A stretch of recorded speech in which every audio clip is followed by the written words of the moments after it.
Welcome, everybody, to Miami in the World Baseball Classic, presented by Capital One on Fox. 3 semifinal slots are filled, and the final one is up for grabs as Shohei Ohtani, the 4-time MVP in the major leagues, his Los Angeles Dodger teammate, last year's World Series MVP Yoshinobu Yamamoto, and the Japanese reigning world champs take on a stacked Venezuela lineup with a chance to head to the Final Four of the WBC. So we welcome you inside the broadcast booth. Adam Amin, the World Series champion, A.J. Pierzynski, Tom Verducci is with us as well. We look at this Venezuela lineup. They come out of a very difficult pool. They just fall to the Dominican Republic in what was essentially a pool championship game. This is a dangerous, very impressive lineup for Venezuela. Well, it all starts and ends with the Venezuelan lineup. You have Ronald Acuna, Luis Arraez, Gino Suarez. You have Salvador Perez in this lineup hitting 8th, who's been a perennial all-star and probably going to the Hall of Fame. This lineup does it. They hit for power. They take extra bases. They can steal bases. And they are exciting as they can get. If they get ahead early in this game, Adam, and this crowd behind us gets into it, it is going to be tough to slow them down. We know what the Japanese are capable of. The reigning WBC champions have won 11 straight games in the WBC. They went 4-0 in pool play in the first 3 games where Shohei Ohtani played. He impressed, of course. What is this, a surprise? No. Shohei doing something special on a huge stage. It seems like what he does. But the other thing about this lineup is they're deep also. It's not the household names. Yes, you have Ohtani at the top. You have Okamoto, who's come over to the Blue Jays. You have Murakami, who's come over to the White Sox. You have Yoshida with the Red Sox. But the other guys can do some special things too. So that's just because the Venezuela lineup is so stacked, maybe bigger names. This Japan lineup is also loaded. And that's why this pitching matchup, worthy of a Major League Baseball playoff series, is featured tonight as Ranger Suarez, one of the great playoff pitchers of this decade, squares off with last year's World Series MVP. Might be one of the best pitching matchups you'll see in the WBC with Yamamoto and Ranger Suarez. 2 big game pitchers, 2 guys who know how to slow their heartbeat. This is the matchup you want with these lineups versus these pitchers. I can't wait. Dominican Republic, the United States, Italy for the first time, and 1 remaining semifinal slot is up for grabs as these 2 countries square off in the WBC for the very first time. It's coming up next. Tonight in Miami, 2 of the world's great baseball powers collide. Japan and Venezuela, with a trip to the semifinals on the line. For Japan, the reigning champions arrive with the game's biggest star, the incomparable Shohei Ohtani. Gone! One-of-a-kind player! He is not human! But across the diamond, Venezuela answers with a supernova of their own. A loaded roster led by the dynamic Ronald Acuna Jr. Back and well gone. Another home run for Ronald Acuna Jr. It's a quarterfinal clash of the Titans in the latest chapter of the World Baseball Classic. In what has been a fabulous week plus of baseball, a wonderful WBC, and a great matchup with 1 semifinal spot up for grabs. Venezuela and Japan, and it'll be Yoshinobu Yamamoto on the bump for the Japanese. Down to the field, and Tom Verducci. Well, thanks, Adam. Yoshinobu Yamamoto is one of the best big game pitchers in the world. That's not hyperbole. That is proven fact across 3 countries and 2 continents. Tonight marks the 6th time since 2023 that Yamamoto will take the ball with his team facing elimination, whether in Japan, the WBC, or MLB. In the previous 5, Yamamoto is 5-0 with a 1.38 ERA. But if there is a flaw in his game, it may be batting 5th in the Venezuelan lineup. Ezequiel Tovar is 7 for 10 with 2 home runs against Yamamoto. The most hits and most home runs by anyone against one of the best pitchers in the world. Adam. Only he and Manny Machado have multiple home runs against Yoshinobu Yamamoto. Yamamoto, who had the fabulous finish, complete game in Game 2 of the World Series. Comes back in Game 6, 6 excellent innings in a victory, and then the next night, the final 2 2/3 in that legendary Game 7. First pitcher to win 3 games in a World Series since Randy Johnson. Here's his usage: 4-seam fastball. The splitter is unhittable when he's throwing it close. The curveball he drops in for a strike. The other pitches he uses to get ahead and put batters away. The thing about Yamamoto, if you're Venezuela, you have to make a decision. Do you try to jump him early and chase him that way and be aggressive? Because if you fall behind and he's throwing strikes early, you're done because he punches you out with the weapons. Or do you try to be patient and pitch count him out? And at the very top of the Venezuelan lineup is somebody who can jump on the first pitch, as he already has done in this WBC. It's Ronald Acuna Jr., part of a stacked Venezuelan lineup. Acuna will get the first pitch if Yamamoto lays one in there for him. But this rest of this lineup, Garcia, Arise, Suarez, Tovar, this is a deep, deep, dangerous lineup. For Omar Lopez, who is the 2023 manager for the Venezuelan national team, which fell to the United States in the quarterfinals. He is the bench coach for the Houston Astros. And they are looking for their first semifinal appearance in 17 years. And it'll be Ronald Acuna Jr. starting it off. Boy, he and Ohtani, a couple of leadoff guys at the top of these orders. Think about that as you see the stars abound in Miami tonight.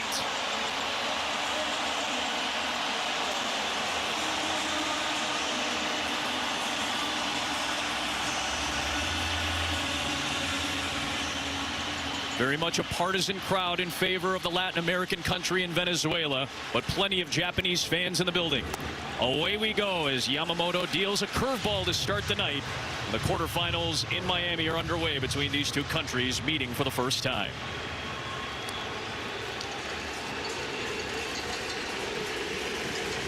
There's a 1-0. And Acuna puts a charge into one. Deep right center field. And what a way to start for Acuna. He's done it again.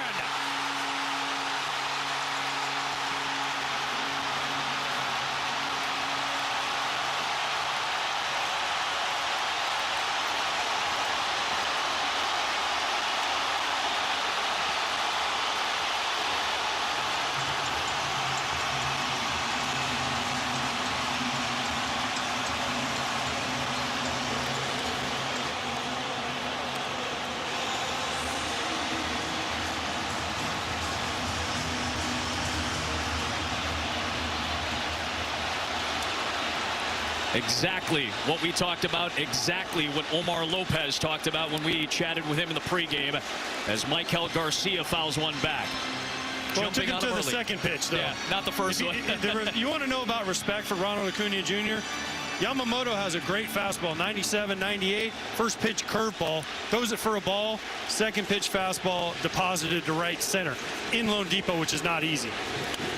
Garcia skies one on the infield to the left side. It will be Okamoto, a newly acquired now Toronto Blue Jay. Trying to go in, he just doesn't get it there, and that's not a terrible pitch, but Acuna Jr. is so strong, stays inside of it, just destroys this ball to right center. Most right-handed hitters, Adam, cannot hit a ball like that to right center, and then if you see the Venezuelan bench and the reaction, electric. Now here's Luis Arise, who has shown some power in this WBC. He'll take a strike on the corner and a 97-mile-an-hour fastball. A 2-home-run game against Israel earlier in this tournament. A rare multi-homer game for the 3-time batting champion in Major League Baseball. Splitter in the dirt, and it's 1-1. Second home run of the tournament for Ronald Acuna Jr. Jumping on Yamamoto early.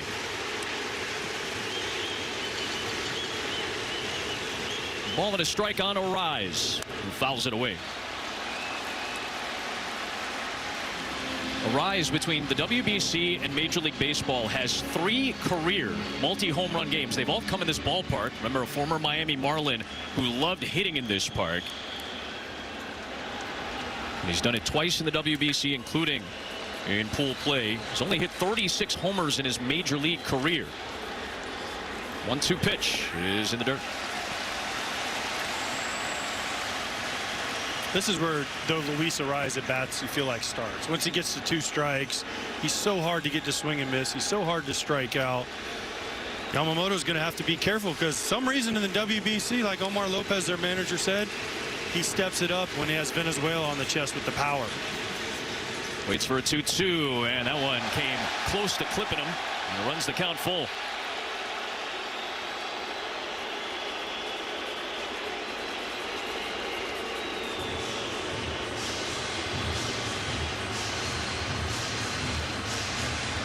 Those who didn't watch pool play, there is a pitch clock. There is replay. There are pitch limits as well. The pitch limit from pool play to the quarterfinals increases from 65 to 80. Arise bounces one foul.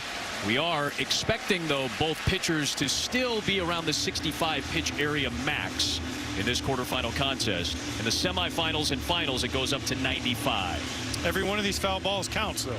It just is quicker and quicker to get Yamamoto out and get to the bullpen. This will be the 7th pitch to Arise. Another 3-2.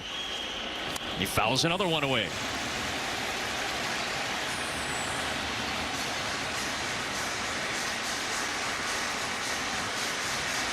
You see the Japanese manager, that is Hirokazu Ibata, a former shortstop for Team Japan, played in the WBC 13 years ago. He remembers a semifinal loss to Puerto Rico. 3-2 pitch, and Arise skies it again. Backing up is the shortstop Genda, and he's got it for the second out. After the Acuna home run, Garcia and Arise retired. Can't get enough of watching that swing on that pitch. That ball is middle in-ish, Adam, and he crushes that ball to right center. That's what makes people just different. You see certain people, and I played Major League Baseball for a long time, even Yamamoto nods his head to him. Guys shouldn't be able to do that.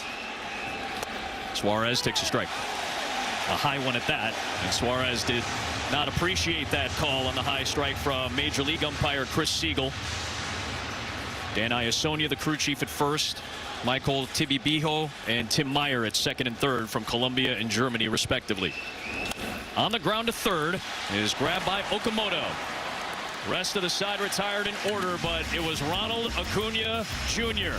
getting things started and staking Ranger Suarez to a lead in his second WBC, hoping to get Venezuela somewhere it hasn't been in 17 years. Runs in pool play belong to Japan, 34 of them in their 4-0 sweep of Pool D. Some power, to say the least, in the top three of Ohtani, Sato, and Seiya Suzuki of the Chicago Cubs. Suarez faces Ohtani, lefty on lefty. And Ohtani will take a strike from a great big game pitcher in Ranger Suarez. Ohtani did not play in the finale against Czechia. He is 5 for 9 with a couple of homers, including a grand slam against Chinese Taipei. To the breaking ball, and it evens the count at a ball and a strike for Ranger. Ranger Suarez, that's the numbers with the Phillies. He signed a big free agent deal with the Red Sox this offseason to fit into their rotation nicely. Here's his repertoire. Changeup is a key for him. He sinks the ball excellent. The changeup and the cutter, can he get those over the plate? Can he make these Japanese hitters do what they haven't done? And that's chase out of the strike zone. 2-1 pitch. Ohtani golfs it into right field, and the leadoff men have made an impact, to say the least. We're tied.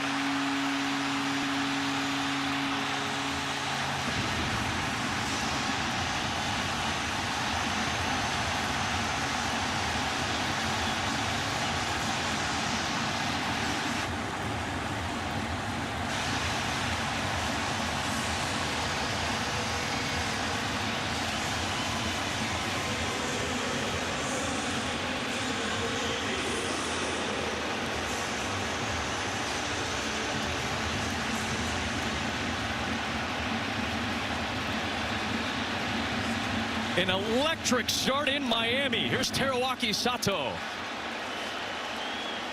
Shohei Ohtani says, Ronald Acuna, I see what you did there, and I'm going to one-up you. I got 3 MVPs. You only have 1. What a start. Are you kidding me, Adam? That is unreal. Sato fouls it off his leg. And that might be the most emotion I've ever seen out of Shohei Ohtani on a home run. Breaking ball. Watch this pimp job. Calm down. Calm down. I'm here. Wow.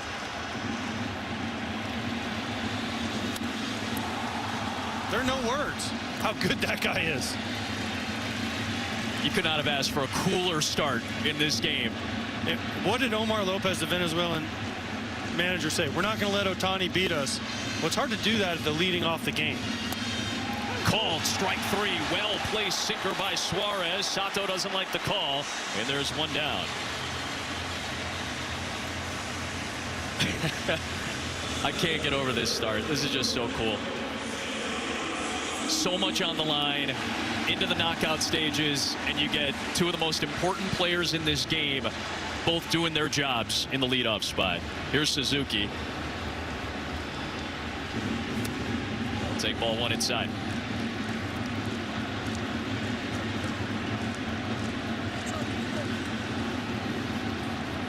Suzuki, a healthy season for the Cubs last year. That was a big deal. 150 plus games as Salvador Perez talks with Ranger Suarez, making sure they're on the same page.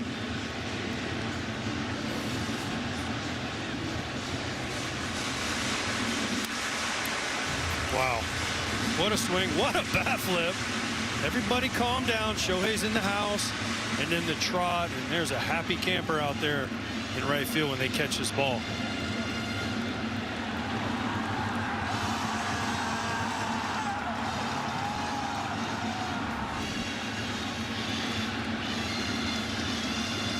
Suzuki back in. 32 homers for the Cubs last year. Suarez deals, and a breaking ball is line foul. By the way, Adam, we've done 3 games, you and I, in this WBC. We have 4 leadoff That's homers right. in these 3 games. Lucas Ramirez, Aaron Judge, Acuna, Ohtani. Suarez deals low on that changeup.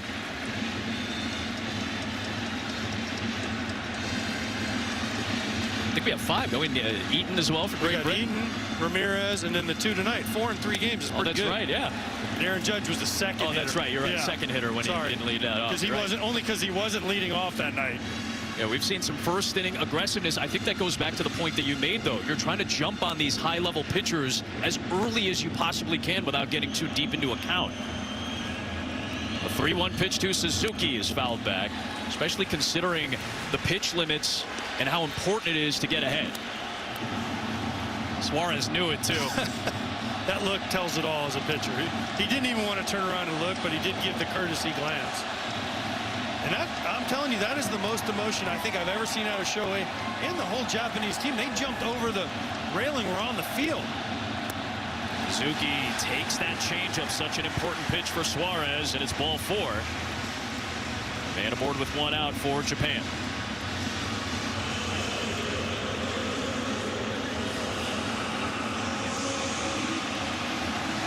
So here is Masataka Yoshida of the Boston Red Sox into his 4th season. And another lefty in this lineup takes a strike on the inner corner. There are 5 lefties in the starting lineup and 4 on the bench available for Japan. Yoshida's got a couple of home runs in the tournament against Korea and Australia. He bounces one up the line foul, and it's 0-2. Had a monster WBC 3 years ago and has picked up right where he left off. He drove in 13 in 2023 en route to the Japanese, winning their 3rd WBC title. Inside on a slider, it's 1-2. This is the 6th WBC going back to 2006. We talked about Luis Ariz and what he does when he puts on the Venezuela uniform. Yoshida is that guy for Japan. Talked to Alex Cora yesterday, and he said, we need him to pretend like he's wearing the Japanese uniform when he puts the Red Sox one back on. That's how good he's been in the WBC. Only averaged about 19 homers a year in the big leagues, but yeah, these emotions, these heightened stakes seem to lift these guys up a little bit as this tournament goes. Nasty slider there from Ranger Suarez. Drops down a little bit, gets a little more horizontal action on that slider. You see Yoshida way out in front. Kazuma Okamoto is on a 4-year deal with Toronto. He's going to join the Blue Jays this year after 11 years with the Yomiuri Giants. Okamoto will take a nice curveball, backdoor breaking ball for a strike. This is a power hitter who dealt with an elbow injury last year and still had an OPS over 1,000. major power hitter in the middle of this lineup. There goes the runner, pitches down and away, throw down to second base, not in time. Now, immediately, Ezequiel Tovar wants a review. He was pointing at Omar Lopez as Suzuki went sliding into second and is a little bit slow to get back to his feet after he slid in hard to the bag. Goes first move, gets a great jump, and an unbelievable throw by Salvador Perez. Now, the thing is, if Tovar stays on him, he's obviously going to be out.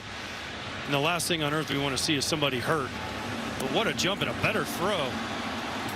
I think he's out, but if Tovar stays with him, he's clearly out. He slid past the base. This is the angle. We kind of checked up. He's out. Rough slide there for Seiya Suzuki. Yeah, he banged into the ground prior to getting to the base, and he is being helped off the field. As you said, AJ, that tag looked like it was on the rib of Suzuki prior to him reaching the bag and eventually sliding past it. This is a concern now for Team Japan. And he's playing center field for him. Yeah. We get the review. Sure enough, Perez cuts down Seiya Suzuki, and that ends the first. An electric first inning. Ronald Acuna Jr. dice adios. Meanwhile, Shohei Ohtani said sayonara. Interesting way for the leadoff men to say hello in this WBC quarterfinal. We're tied at 1 to the second. Yoshinobu Yamamoto back on the bump, giving up the leadoff home run to Acuna. His Dodgers teammate Ohtani picks him up to tie it with a solo shot of his own. The concern right now, though, for Team Japan is who's going to play center field if Seiya Suzuki can't go. They don't have a center fielder out there right now, so Hirokazu Ibata is going to have to make a very early change in this game. Suzuki going headfirst into second base, trying to steal the bag. Gets thrown out by Sal Perez and seemingly got hurt in the process. So it looks like we'll see Shota Morishita, 25-year-old, who will get the opportunity now in center field. A very important part of this Japanese defense. They have a very deep bench. He's got a power bat as well. You'd obviously love to have Suzuki out there, but this is a deep Japanese team, as AJ talked about in the open. I know they weren't going to play without a center fielder. It just took them a little longer at him to figure out who it was going to be. Exactly. You heard Tom Verducci talk about Ezequiel Tovar and the excellent numbers he's put together against Yoshinobu Yamamoto. He climbs in to lead off the Venezuelan second. And take a strike down the pipe on a slider. Those numbers make no sense. They just don't make any sense. As good as Yamamoto is, you think no one would have numbers like that against him. And Tovar with a charge into one to center, and this one is off the base of the wall. Tovar stays hot. That's why he's in the lineup. His numbers against Yamamoto, and he goes after the first one he sees and feels good about. Saw one right down the pipe on the slider and then drills this to center. This is why he's in the lineup. You said it, Adam. And sometimes the numbers don't make sense.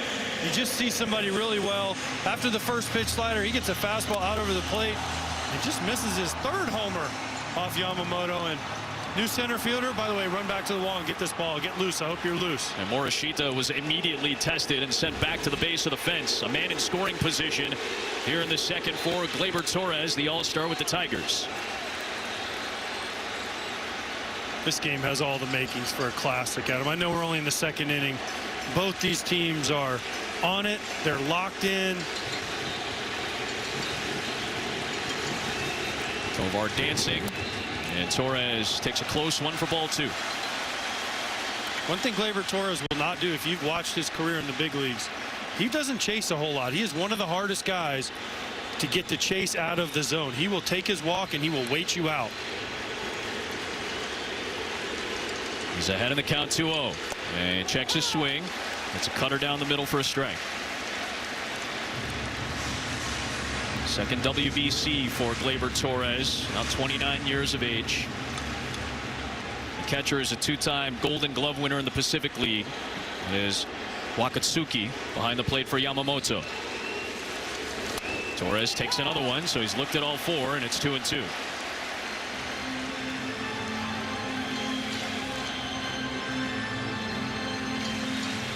Yamamoto going into his third season in Major League Baseball with the Dodgers. A storied Japanese baseball career prior to Major League Baseball. 2-2 pitch to Torres. Hit hard to left field. Yoshida turns around, watches it go off the top of the fence. That'll score a run, and Venezuela regains the lead on an RBI double from Torres.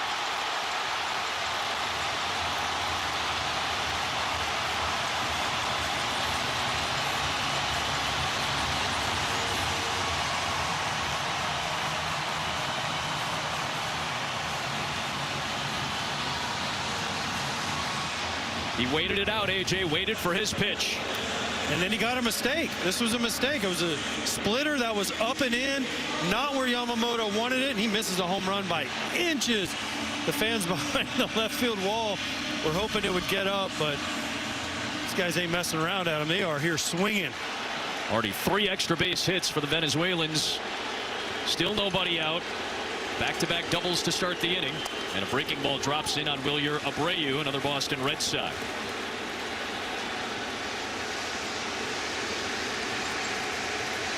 Typically the left fielder for the Red Sox. His Red Sox teammate, Yoshida, is currently playing that spot for the Japanese.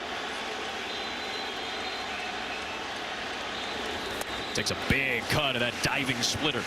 That's the first splitter that Yamamoto has thrown. That is the typical Yamamoto split finger that we have seen with him with the Dodgers. First one that was down, first one that dove away from the lefty, and the first real swing and miss he's gotten off that pitch. Opponents last season hit just 132, a paltry number against that excellent splitter.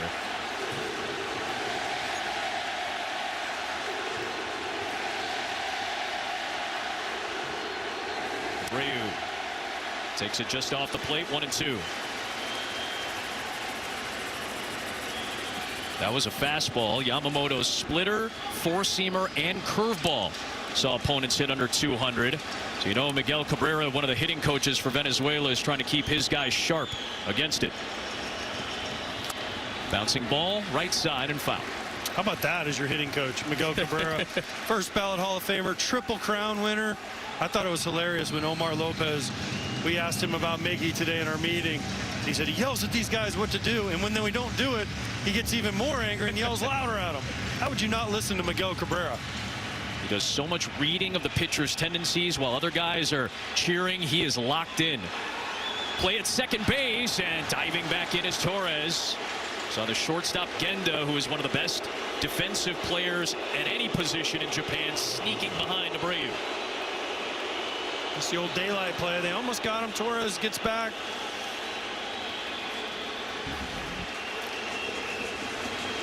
Still 1-2 on Abreu. Breaking ball drops outside. Abreu, a platoon guy, really. He hits right-handers 60 points better than left-handers. Making his WBC debut here in 2026. The 26-year-old. Waits for a 2-2. 3-2. Now it gets interesting if you're Yamamoto. I don't think he's going to throw him a fastball here. He wants to get the punch out right here. He doesn't want to allow Abreu to move Gleyber Torres to third base with less than 2 outs. If I'm him, I'm throwing a split. I think he can get the swing and miss here if he throws him a split that starts over the plate and breaks down. Ends up missing with a curveball high and a walk from Yamamoto. The first 3 batters for Venezuela have reached in the second. A run already across. And as you said, the future Hall of Famer Salvador Perez is hitting 8th in this lineup. He'll stand in against Yoshinobu.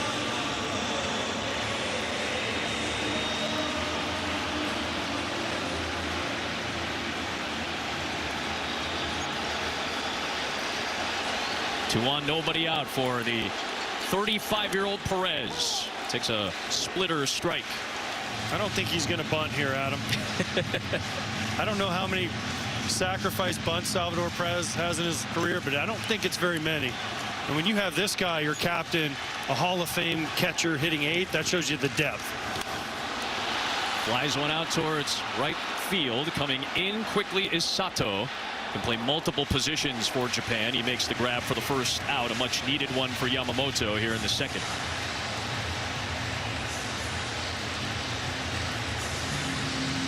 If you were curious, as AJ was, not a single sacrifice. I didn't think there was Salvador Perez's 14-year, 1,700 game major league career.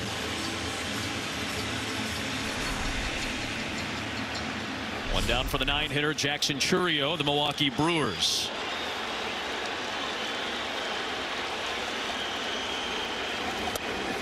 He takes a breaking ball strike. He does have a home run against Yamamoto. Came in the postseason. Their teams leaning on younger players and younger players. Chourio just turned 22 on Wednesday. Taps it foul, 0-2. That's how old Sal Perez was when he first joined Team Venezuela 13 years ago. Now Chourio, one of the youngest, Perez, the oldest for Venezuela.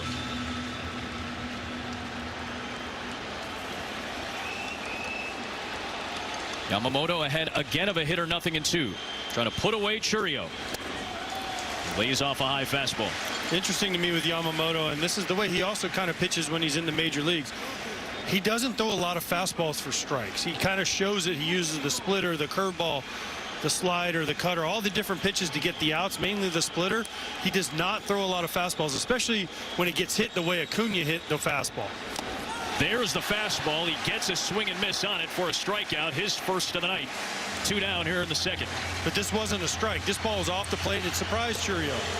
He doubled up with the fastball, went high fastball, 0-2, and then he just yanked this, and Chourio was late, thinking the same thing I was talking about. Man, he's not going to challenge me with a heater, and he beat him.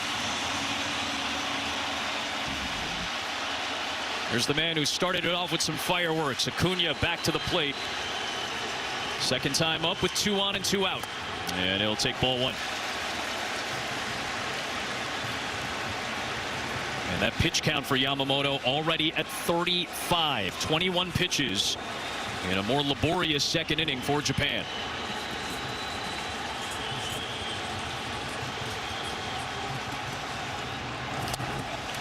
Close pitch. It's in there for a strike. Yamamoto, 27 years of age.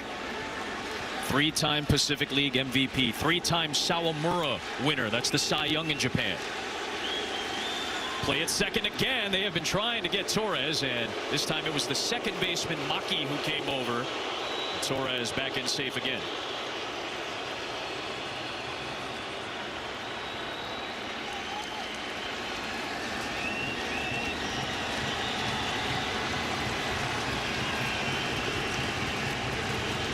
Ball and a strike. Acuna, check swing roller to the right side. Maki covering a lot of ground. He'll throw out Acuna to retire the side of the second. But a couple of extra base hits got it going. Tovar keeps it going against Yamamoto. Torres drove him in, and Venezuela's got the lead, firing up their hitting coach, the legend Miguel Cabrera. Once again, Ranger Suarez gets to work with a lead after Team Venezuela's offense puts up a run in the first and the second. An Acuna homer, an Ohtani homer, and an RBI double from Gleyber Torres. That's the scoring as we're into the bottom of the second. Kazuma Okamoto back in, swings and lines a shot to center field. Jackson Chourio is right there. That'll be the first out on 1 pitch for Suarez. Okamoto was at the plate when Suzuki was cut down trying to steal, and he left the game with injury.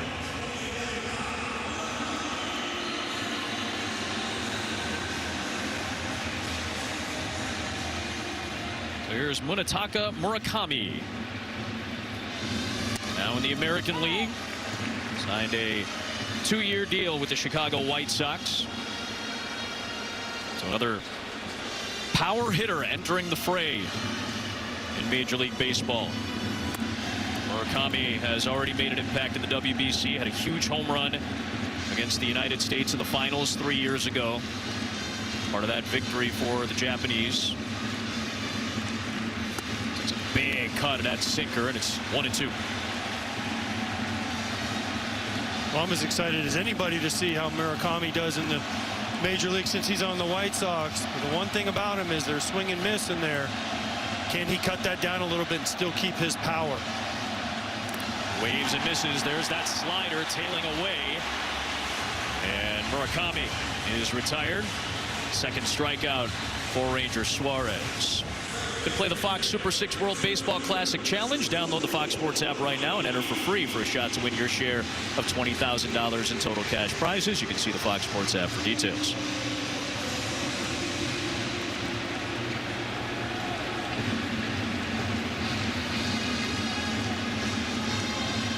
Here is Shugo Maki. 5 straight first pitch strikes dealt by Ranger Suarez.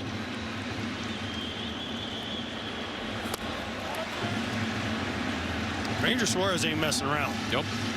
He doesn't need a pitch clock. He gets the ball and is going. I love it. He puts pressure on the hitters. You got to be ready. He's coming. It's another swing and miss. That time the changeup and a chance for a 1-2-3 second. In a shutdown inning if he gets his third out. His team scored, has a lot of momentum. Get him back in the dugout.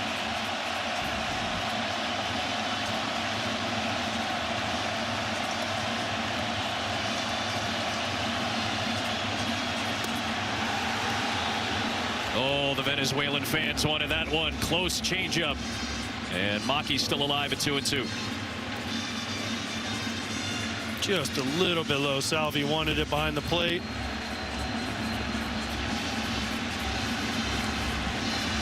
Another chance for Maki, the MVP of the All-Star game in Japan a couple of years ago.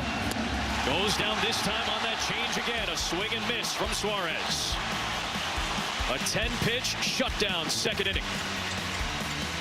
Hey, we're with Venezuela manager Omar Lopez. Your offense has gotten Yamamoto into the strike zone and cashed in on 3 extra base hits. What do you see from the approach tonight?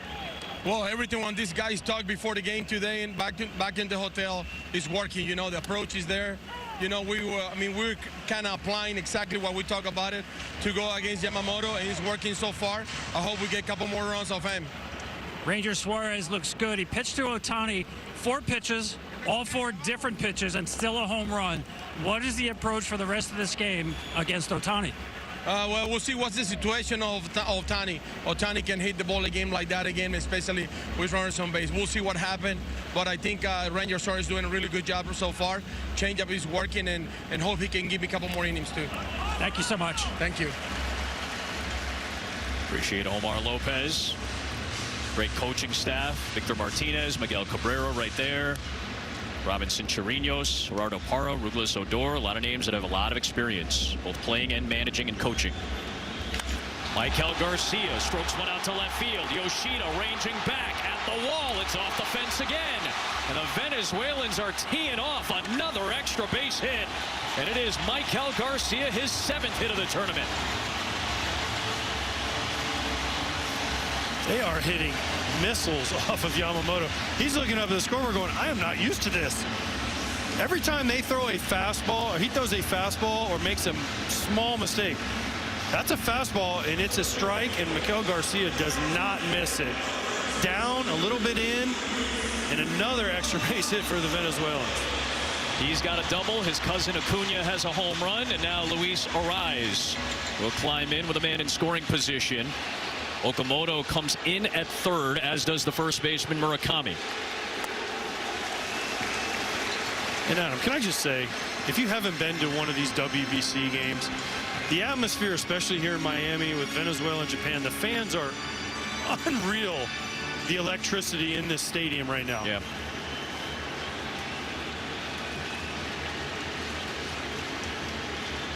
As we said, this is the 6th tournament. Nice curve for a strike there.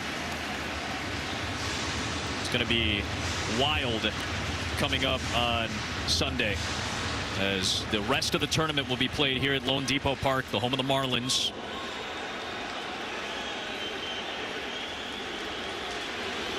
One to Arraez. Is pulled foul, 1-2. USA, Dominican Republic tomorrow night with Paul Skeens and Luis Severino as the pitching matchup. That is wild. It's going to be equally wild in terms of atmosphere here. Italy has advanced for the very first time. So the winner of this game will get the Italians on Monday, and then the finals here on Tuesday night. This is where Pool D was played with Venezuela, Dominican Republic, Nicaragua, Netherlands, and Israel. 2-strike pitch to Arise, and he leans out of the way, 2-2. We were talking before the game about the game tomorrow night, the Dominican U.S. with Tom Verducci. As you see Yamamoto go up, and Luis Arise gives him the old, okay, I see you, pal. Nothing malice in that, but just a little, I see you. Little wake-up call slightly for Arise on a 2-2 pitch, and he fights off a breaking ball. Usually it's the Italians that are caffeinated right there. That woke up Luis Arise. But this matchup tomorrow, this might be the most talent in a non-all-star game we've ever seen. If you start looking at the two lineups, the pitching staffs, everything combined, this might be, and I know Tom and I talked about this before the game on the field, but is going to be one of the great matchups of all time of any game. 3-2 on Arise. Just the amount of all-star appearances, Silver Sluggers, MVPs, Gold Gloves, Cy Young Award winners throughout both of those rosters. You got a bunch of them in these two rosters. That's why there was such a buzz around the WBC, and there's buzz in the building for a 3-2.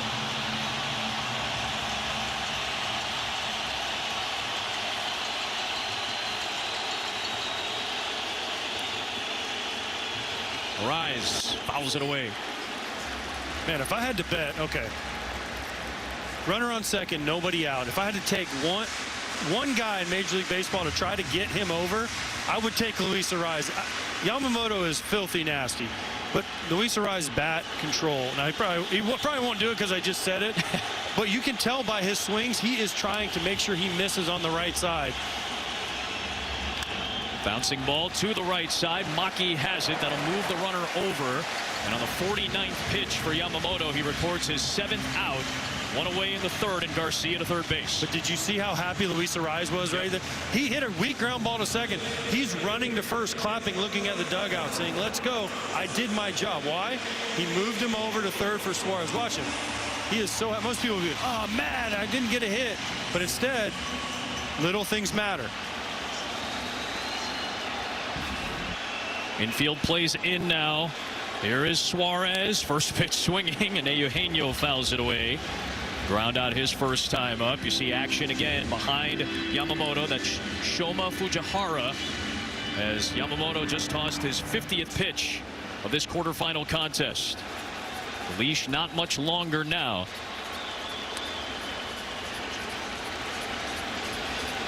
Suarez waves at a breaking ball. It's 0-2. Another nasty pitch that falls off the table there for Yamamoto. So good at commanding up and down, in and out of the strike zone.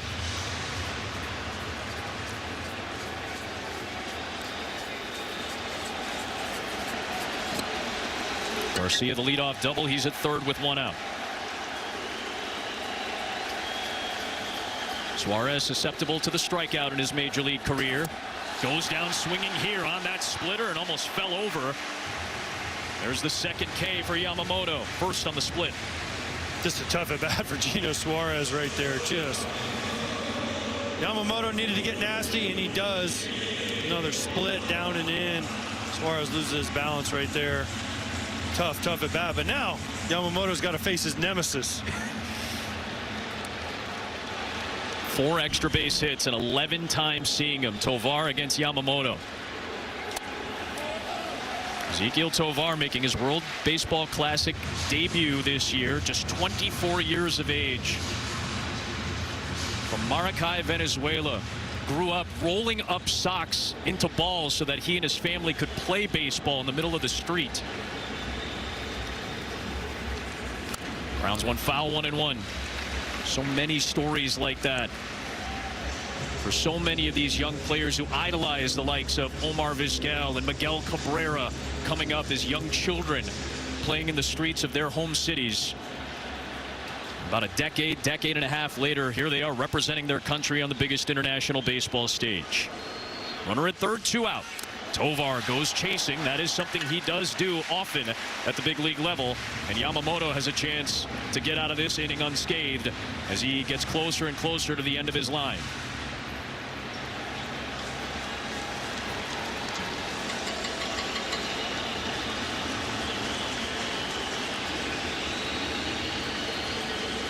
Tovar protects the plate and grounds it foul.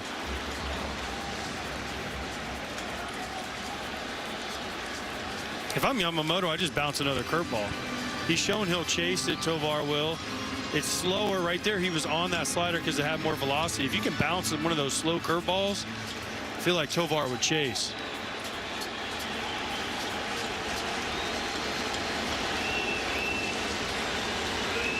Another 1-2.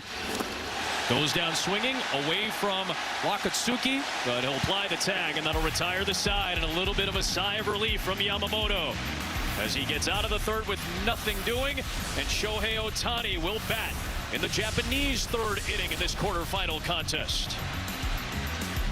On Venezuela, you can show your country's pride like this young fan at MLBshop.com. The largest selection of authentic World Baseball Classic jerseys, caps, t-shirts, and more.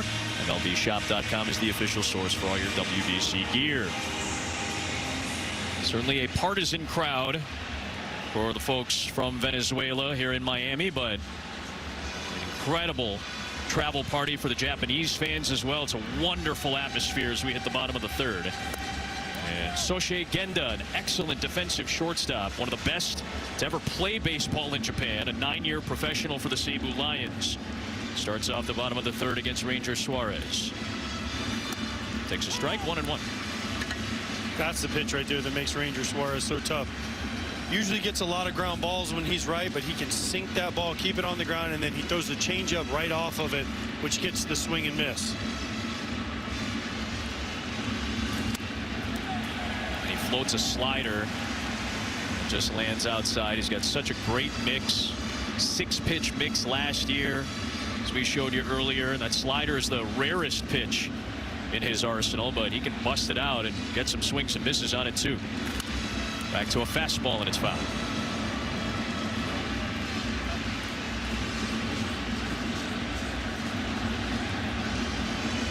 It is 10 p.m. Eastern time here in Miami. It is also 10 p.m. in Caracas in Venezuela. It is 11 a.m. Sunday morning in Tokyo now, 13 hours ahead of the Eastern time zone of the United States.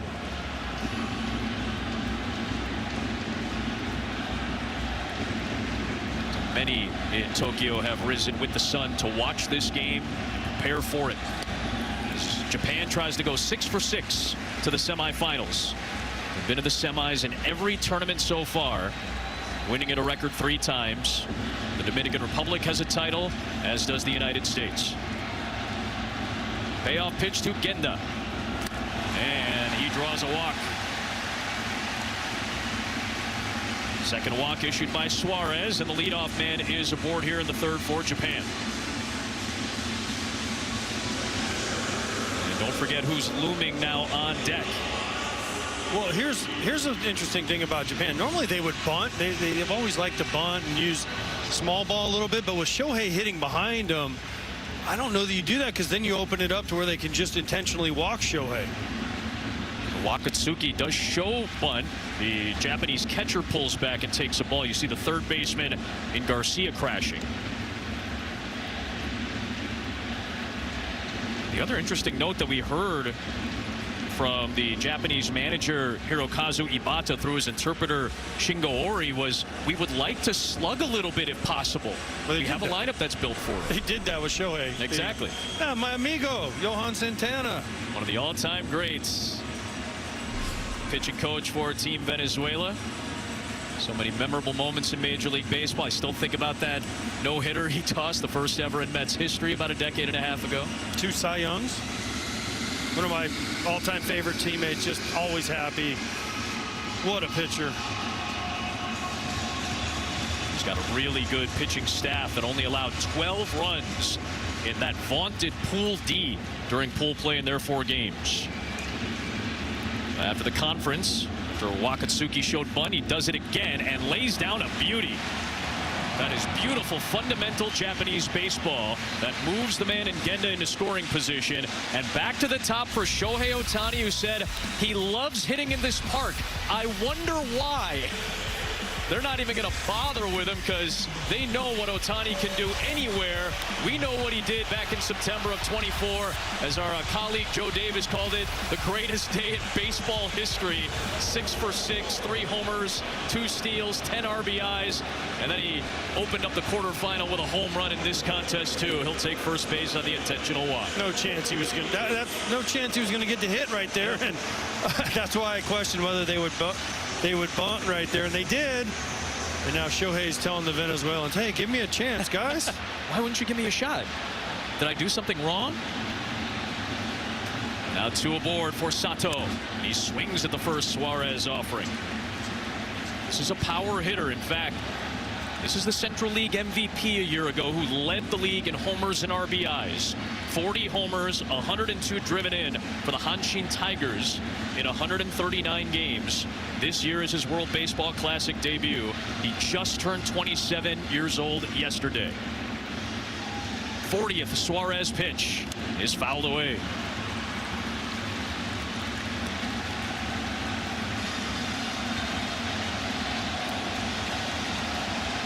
Best way to make him pay for walking Shohei, not giving him a chance, is to do something behind him. It's a little bit insulting when you're the guy hitting behind an intentional walk. Makes you maybe lock in a little bit more, but Ranger Suarez is a tough lefty. Johan already communicating with the bullpen. As we said, it's been a very good run overall for the pitching staff of Venezuela. 2 on, 1 out, 3rd inning. And Sato will take a slider ball.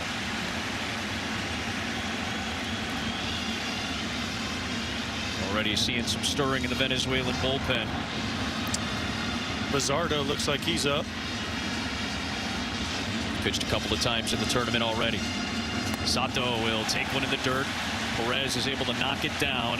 5-time Gold Glover with the Kansas City Royals behind the plate.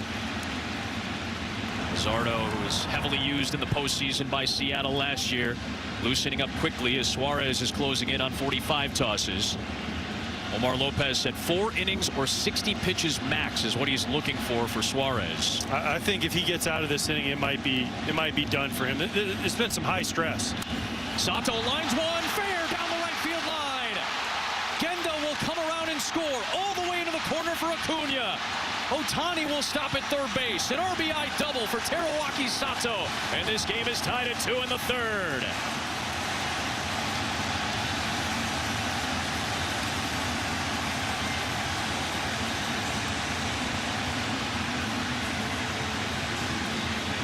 The stress only continues, AJ, for Suarez. More stress, more stressful. A little slider. It does not get away. It stays inside. And Sato waffles this ball down the right field line past the rise. The only question for me is I thought Shohei could score on this ball.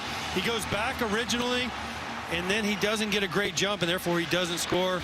Infield's in for Venezuela. They got to cut off as many runs as possible. It's Morishita first at bat after he came in for the injured Seiya Suzuki, playing in center field. Just 25 years of age, just 1 for 6 in the tournament, but a guy that has home run power.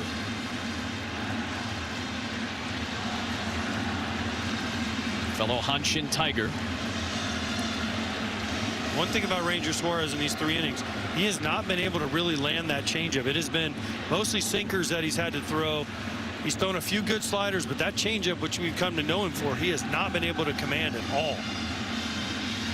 Morishita bounces it foul, 1-1.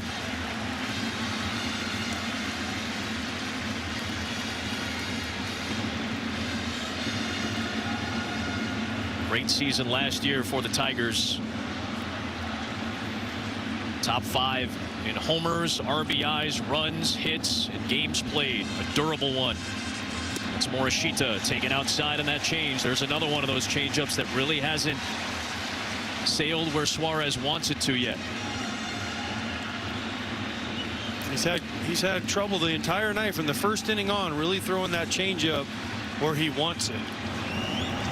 Angel Serpa loosening as well. Popped up by Morishita. Get out of play, and it's 2-2.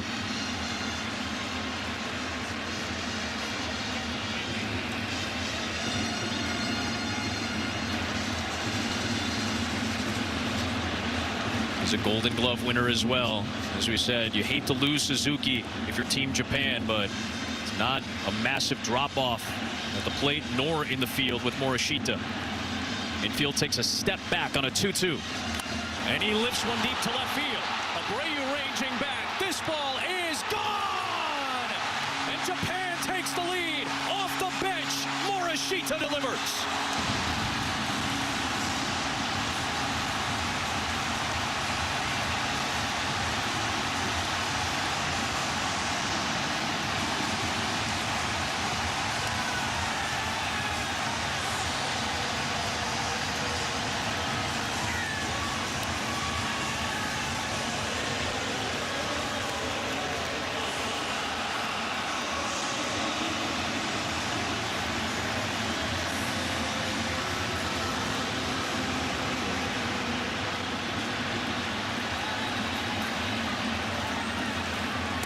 Yoshida takes a strike. Every young kid growing up in Japan hopes that he gets the opportunity to do what Morishita just did. Called upon due to injury, step up for your country and slam a 3-run shot.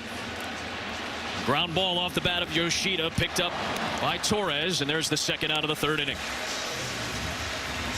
A bad changeup. I just kept talking about the changeup. That's a bad changeup. He wants it down and away. He kind of floats it down and in. Little yank. And Morishita does not miss it. He knew it right away. Right off the bat, he knew that was a home run. The Japanese bench knew it was a home run. Watch him.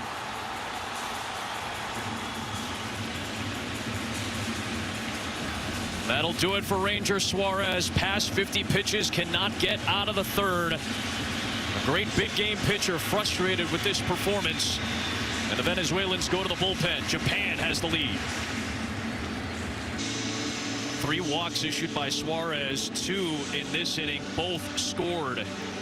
One on the Sato double and the other on the Morishita 3-run home run. A couple of bombs given up by Suarez, and a 5-2 Japan lead brings Edward Bazardo in. And a fabulous regular season, was leaned on heavily in the postseason by the Seattle Mariners. Has to face Okamoto, the third baseman.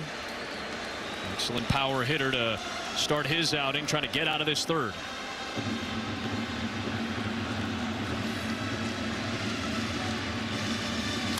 Line shot down the left field line. That's a fair ball. Okamoto on his way to second. All 8 hits in this game are for extra bases. Miami friendly to the hitters for these 2 clubs, and a 2-out double for the new Toronto Blue Jay. It is just extra base after extra base hit here, Adam. Every ball is barreled when it's hit, and every ball is either going into a gap or over the fence. Okamoto just gets a little sinker, doesn't really get in. He beats it to the spot, rips it down the left field line, and then Japan is in business again. There's Murakami taken high and away.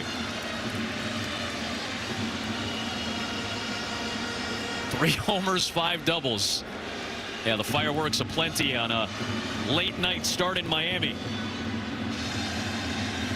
Another one outside from Bazardo. 2-0 on Murakami. And by the way, we're in the 3rd inning. Yeah, we got a long way to go, my man. We are here for it. It was Ibata.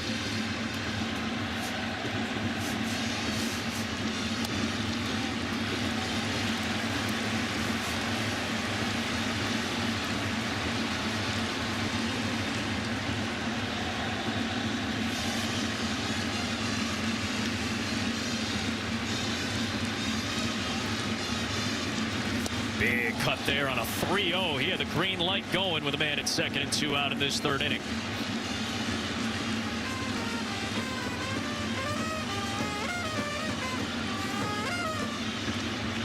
Part of the awesome atmosphere here at Lone Depot Park tonight.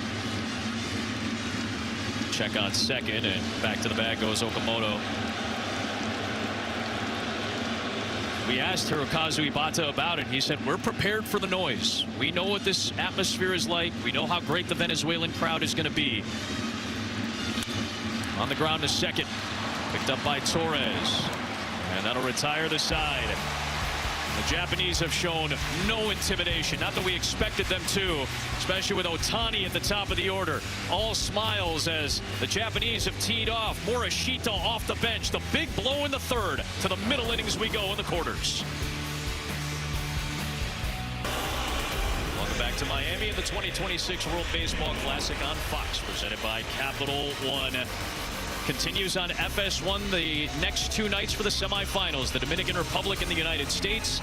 Italy in the semis for the very first time will face the winner of this one. And the finals on Fox on Tuesday night in this thrilling World Baseball Classic. It is still Yoshinobu Yamamoto out there after his offense gives him a 4-run boost in the third. And on the first pitch of the fourth inning, he gets Gleyber Torres to bounce out to the shortstop Genda for the first out. I think Yamamoto went in the dugout and said, we just scored 4 runs. Let me get us through the fourth. I know my pitch count's around 60. Let me get through the fourth inning here. Give me to 70 and we'll go from there. But first pitch out definitely helps his cause. For the first time, he retires the Venezuelan leadoff man. It's Torres, and now Wilyer Abreu. The base is empty and 1 out. I mean, wouldn't shock you, would it, with Yamamoto, considering the accomplishments of the World Series last year? A guy who clearly was willing, ready, and able to come in on back-to-back nights and close out a second straight Dodgers title for Dave Roberts. Abreu will take a strike. Absolutely incredible stuff. Complete game in game 2 where he retired the final 20 batters. Came back in game 6, got another victory, and then the next night 2 2/3 on 34 pitches in that phenomenal extra inning game 7. And he gets a splitter to tail away from a swinging Abreu. Give him a lead. He turns it up a notch. It's really is it's tremendous what he does and what he did in the World Series after the game 6 performance and coming back in game 7 the next day. There wasn't even a break in between. It was the next day. The 1-2 pitch waved on and missed. So now feeling confident with that splitter.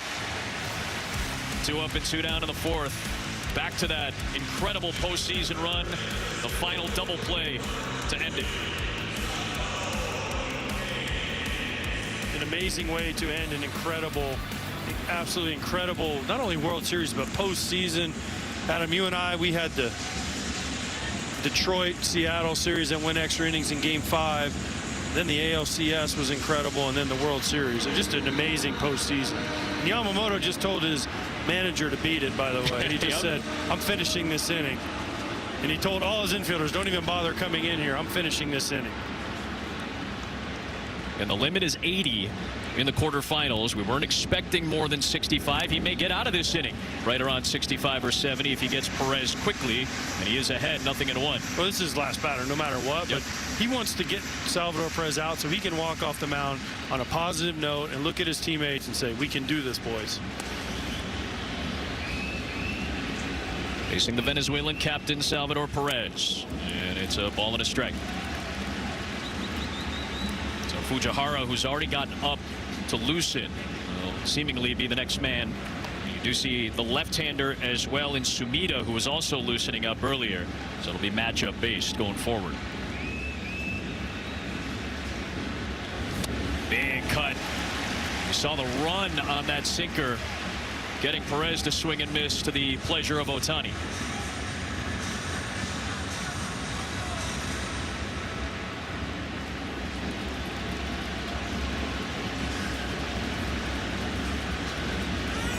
Perez lays off that tough curve.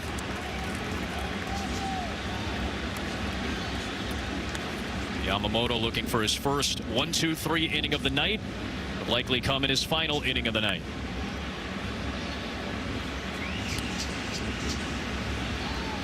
Trying to get a strike to put away Perez. Good at bat here from Sal as he takes a splitter low to run it full. I can't imagine he challenges him with anything but a split or a slider or something going away from him. Salvi still at his age is a great fastball hitter. If you make a mistake, he can do damage. I would expect this to be some sort of off-speed pitch.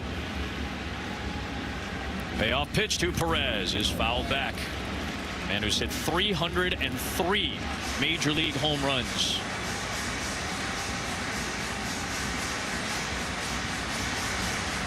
Only Eugenio Suarez, his teammate Andres Galarraga, and his hitting coach Miguel Cabrera have more among Venezuelan-born players. Nasty. Curveball freezes Perez. Yamamoto finishes off 4 innings by retiring the final 6 batters he faces. 5-2 Japan through 3.5. Well, we saw Seiya Suzuki leave the game after that awkward head-first slide in the second base. We are told he's being treated for discomfort of the right knee. Now, he's still being evaluated, so there is no prognosis. But for now, discomfort of the right knee. That's obviously very difficult for Hirokazu Ibata, but the man he turned to, Shota Morishita, came in to play center field and had the big 3-run home run in the third. You see Yamamoto getting a lot of congratulations after a somewhat rocky start. Man, did he close strong. He did. The last inning was his best inning by far. A quick inning, and again, that's what ace pitchers do, though. You give him a lead, he says, give me one more inning, Skip. He goes out there and does it, as we have a new pitcher here for the Venezuela.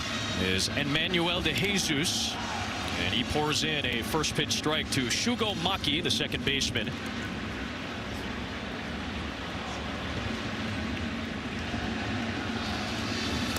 Quickly ahead, 0-2. De Jesus tossed 5 innings for the victory against Israel. He was the starter in the second game in pool play for this group. Was part of the biggest Venezuela win in pool play of their 3. Fouled back, and it's still 0-2 on Maki. Well, someone's going to have to give him some sort of innings for the Venezuelan team. As can't put their spirits down. They don't care about the score. They're having fun. Popped up by Maki into right. Cunha coming on is there for the first out. De Jesus, a AAA prospect for the Detroit Tigers, just 29 years of age, from Valencia, Venezuela, in his second WBC. Just signed that minor league deal with Detroit after spending the last couple of years in Korea.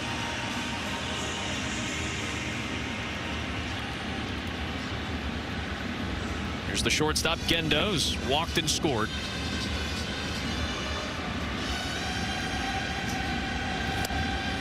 Got that lefty out there to contend with all the solid lefties in this Japan lineup. That's why a lot of people thought Ranger Suarez would be a good matchup against this Japanese team, because of the lefties in the lineup. But he didn't throw enough strikes. He fell behind a lot of hitters, and he could not find his changeup, and that is very un-Ranger Suarez-like.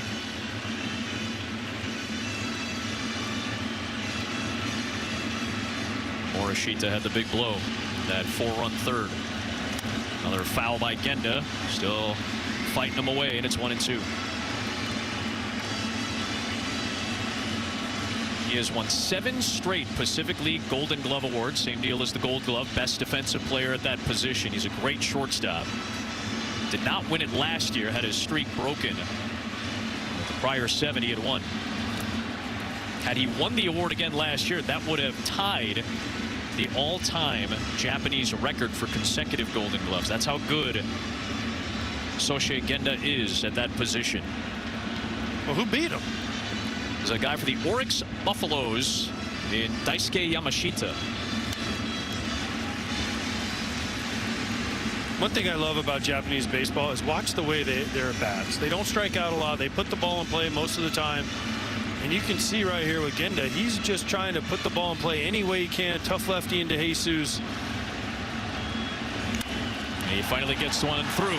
After he fouled a few away, he bangs one up the middle for a base hit. He's been aboard twice. First non-extra base hit of the game. First single we have in this contest. What's he doing? What is he doing? A little sinker. He just stays on it, left on left, shoots it up the middle. Now we know he's not bunting. And 8 hits, all of them for extra bases until that 1-out single from Genda to set it up for Wakatsuki, who had a sacrifice in the 3rd.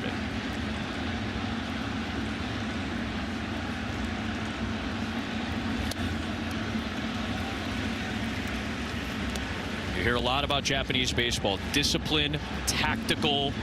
They don't slug maybe as much as some other teams in this field do, but as we talked about, Hirokazu Ibata wanted that slug. And in this tournament, they've had it. 3 home runs from Ohtani, a couple from Suzuki, 1 from Morishita tonight, 2 from Masataka Yoshida. But a good power fest for Japan in this tournament thus far. Wakatsuki ahead 2-0 on De Jesus. 3-0.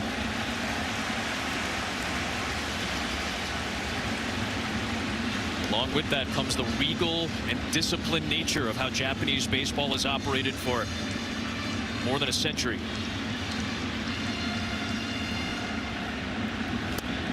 Such a wonderful mix. They have figured out how to slug. Because you look at some of their stars that we have over in Major League Baseball now. Ohtani, slug. Suzuki is a slugger. Murakami is supposed to be a slugger when he gets to the White Sox, right? Okamoto is supposed to be a slugger. They've figured out now. They've always played a little different baseball, a little more contact oriented, a little more hitting and running, a little more bunting, a little more small ball defense. But they're figuring out how to slug. And the ones that can do it really can do it. Yep. These fans that have come from Tokyo, from all over Japan to watch it, they've been loving it. Now 9-hitter draws the walk. That's Kenya Wakatsuki. 2 aboard with 1 out in the 4th. And back to the top of the order for Ohtani, who was intentionally walked in the 3rd. After in the 1st inning, he tied this game. No words. Slider didn't do much, stayed inside. Big moment, 114 miles an hour, 427 feet, homer in every ballpark, including the Tokyo Dome. Oh, and he was looking for another there, and right in the wheelhouse. High fastball, top of the zone. These fans are all anticipating something special too from Ohtani. Honestly, if you're going to get him out, you got to get him out up there. If you throw it down, throws that ball another foot down, that ball might be another homer. So goes up to start, lowers it down with the cutter, and quickly ahead. 0-2 of Ohtani is De Jesus. A little nice cutter off the high fastball. Now he's ahead. Doesn't mean anything, because if you make a mistake, Ohtani's still dangerous with 2 strikes.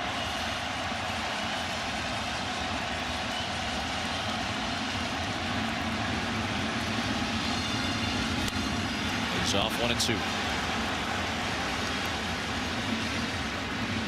Stories of Ohtani, legendary, coming out of Japan. Put a ball through the roof at the Tokyo Dome at one point before he came to the major leagues. Oof, that was coming up and in, and a defensive swing fights that fastball off. Adam, you know how you're an amazing baseball player? Besides being able to foul off this fastball up and in, off his knuckles. But when he took BP today, the entire Venezuelan team was out there watching. Yep. Every ball he hit, the crowd was oohing and awing. When you get a team like Venezuela to come out and watch you take BP, you know you're special. Oh, what a special pitch. That cutter was nasty from De Jesus to get Ohtani.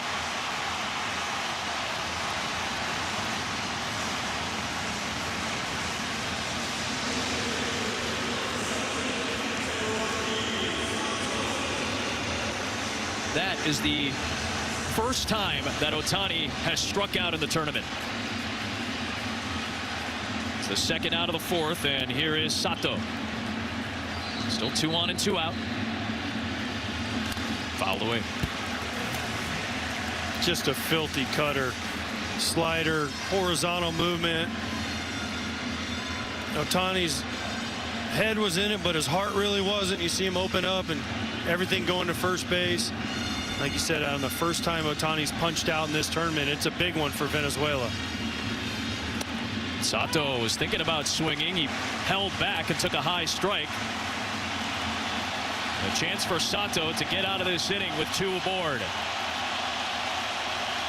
The Jesus back, beg your pardon.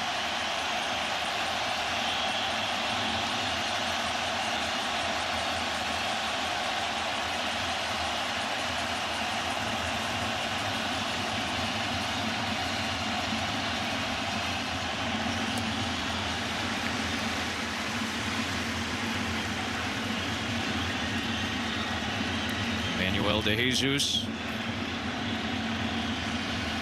debuted in the majors with the Miami Marlins a few years ago before going over to Korea. 2 on, 2 out in the 4th, and a 1-2 pitch. Bouncing ball foul.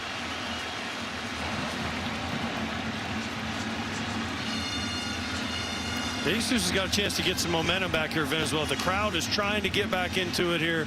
They all yell the ponche, ponche when he gets to 2 strikes. If he can get out of this, he gets Otani, he gets Sato here. Maybe a little momentum, a little hope for Venezuela.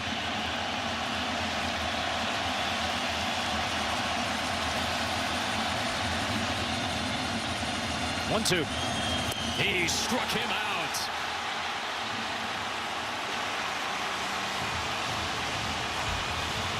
Acuna's coming up. Venezuela gets out of the jam. Good pitching from De Jesus.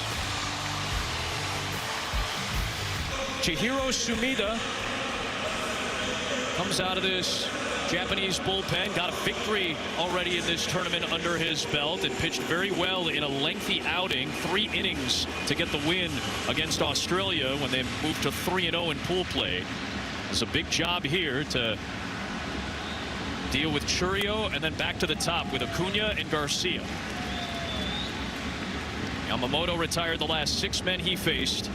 Now gives way to the left-hander in Sumida at 5'9", 167 pounds. 2-0.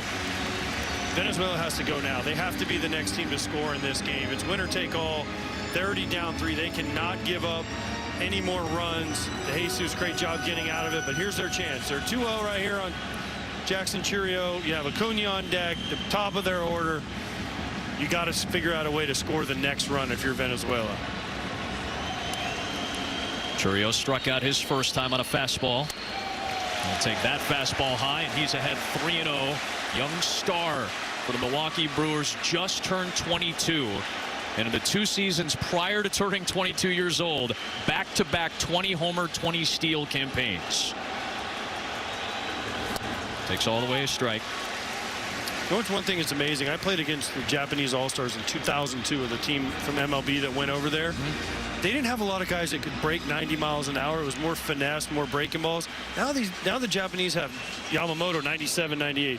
Even Sumida here, low mid-90s. They figured out, we mentioned the power, they've also figured out a way to gain velocity. It's a leadoff walk, though, drawn by Churio, and now Acuna will come to the plate with a man aboard and nobody out in the 5th.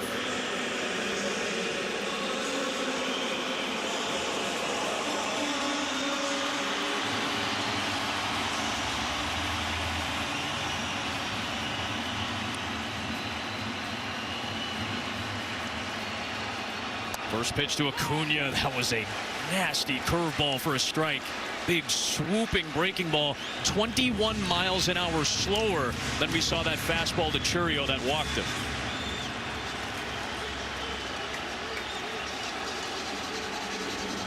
Check swing from Acuna. That's how he grounded out back in the 2nd after his first inning homer. Acuna hasn't seen a lot of fastballs anywhere close. Yamamoto has second at bat after hitting a home run. Steady diet off speed, then 2 fastballs that weren't strikes, got the check swing, and now we've seen a breaking ball and a changeup here from Sumida. Japan doesn't want to try that fastball trick again because last time went a long ways to right center. Move towards 3rd and foul. Acuna always comes back to winter ball in Venezuela.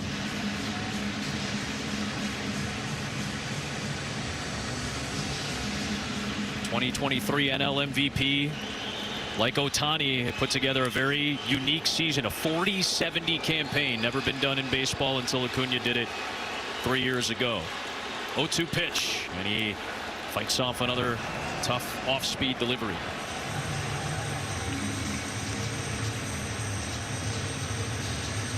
Acuna, of course, a couple of ACL injuries. He's still only 28 years old. He has so much baseball in front of him.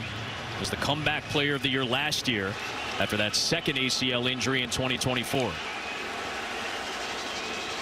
Waits for another 2-strike pitch and takes outside and low. Adam, you said Sumida doesn't throw a split like almost every other Japanese guy. That changeup acts like a split the way it comes really out. Does. You know, you mentioned a fork ball, but the way that ball comes out, it has the movement of a split finger. Might as well call it a split change. And it registered as a split, so we'll just go with the trend. Yeah. Everybody has a good splitter on this roster. But also, here's the experience of a Ronald Acuna Jr. The more he sees it, you see the takes get better and better. 7th pitch coming here. Did he hold back? He did not. Dan Iasonia rang him up for the strikeout. Acuna's frustrated, but a big out to record by Sumida. You see, Omar Lopez has to come out and settle down one of his stars after this strikeout. Here's the problem I have with it. Listen, does Dan Iasonia maybe get it right? Yes. It's just too important of a game and too important of a point in the game for me on a pitch like that to make that call. That's why he's frustrated. Was it the right call? Possibly, but it's such a judgment call. Then again, I was a hitter, Adam, so I always thought no one swung. There's a changeup that just misses to Michael Garcia. Maybe he's letting him know. Yep. Yeah, he's still kind of chopping it up at Iasonia over there, veteran umpire. What a thankless job as umpire. No one likes you ever. No matter what call, one team hates you. There's a strike. Right, because if he calls it no swing and Acuna does something, then Japan's yelling at him. And now Iasonia is looking back towards Miguel Cabrera. Gerardo Parra, the first base coach, kind of slid his body in between the umpire and Venezuela's legendary hitting coach. What's Iasonia? Honestly, is he going to throw out Miguel Cabrera at a WBC game? Maybe, but wow. We've seen stranger things. Acuna's cousin Garcia will take another strike. A couple of well-located deliveries from the lefty Sumida. Garcia seemed relatively satisfied with the explanation from Chris Siegel behind the plate there.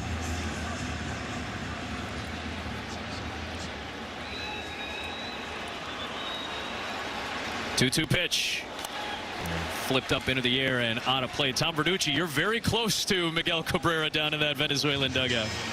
Yeah, they haven't let up. And I guess I can tell you that in the rule book, there is no definition of a swing. So what the umpires do, and Dan Iasonia, the first base umpire, is looking right down the chalk of the foul line. And if they see the barrel cross the airspace of the foul line, they will rule swing. And that's clearly what happened right there.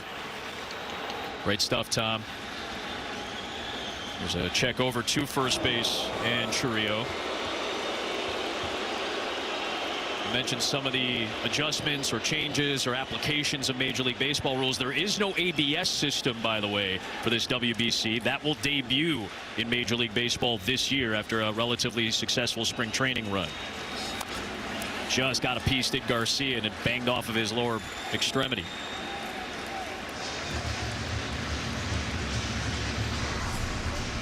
And his breakout season for the Kansas City Royals last year, and then sign an extension. American League Central is shaping up to be full of really good young stars in these next couple of years.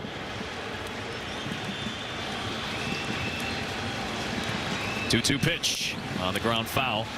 And a ton of them have been showcased in this WBC. Whatever team you look at, with Garcia, you mentioned the Royals. You go to the Team Italy with Caglione also on the Royals. Kyle Teal with the White Sox. Antonacci with the White Sox, right?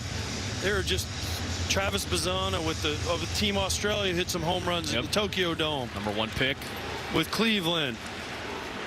Obviously, Bobby Witt Jr. probably towards the top of the list as one of the. He's already a star, though. Yeah, but still so young, right? True. What is he, 23 years old? There's so many of those guys right around 23, 24, 25. Garcia making it tough on Sumida. His 20th pitch is laced out towards left field. Yoshida's watching it. It is gone. And Venezuela's right back in it. Michael Garcia delivers.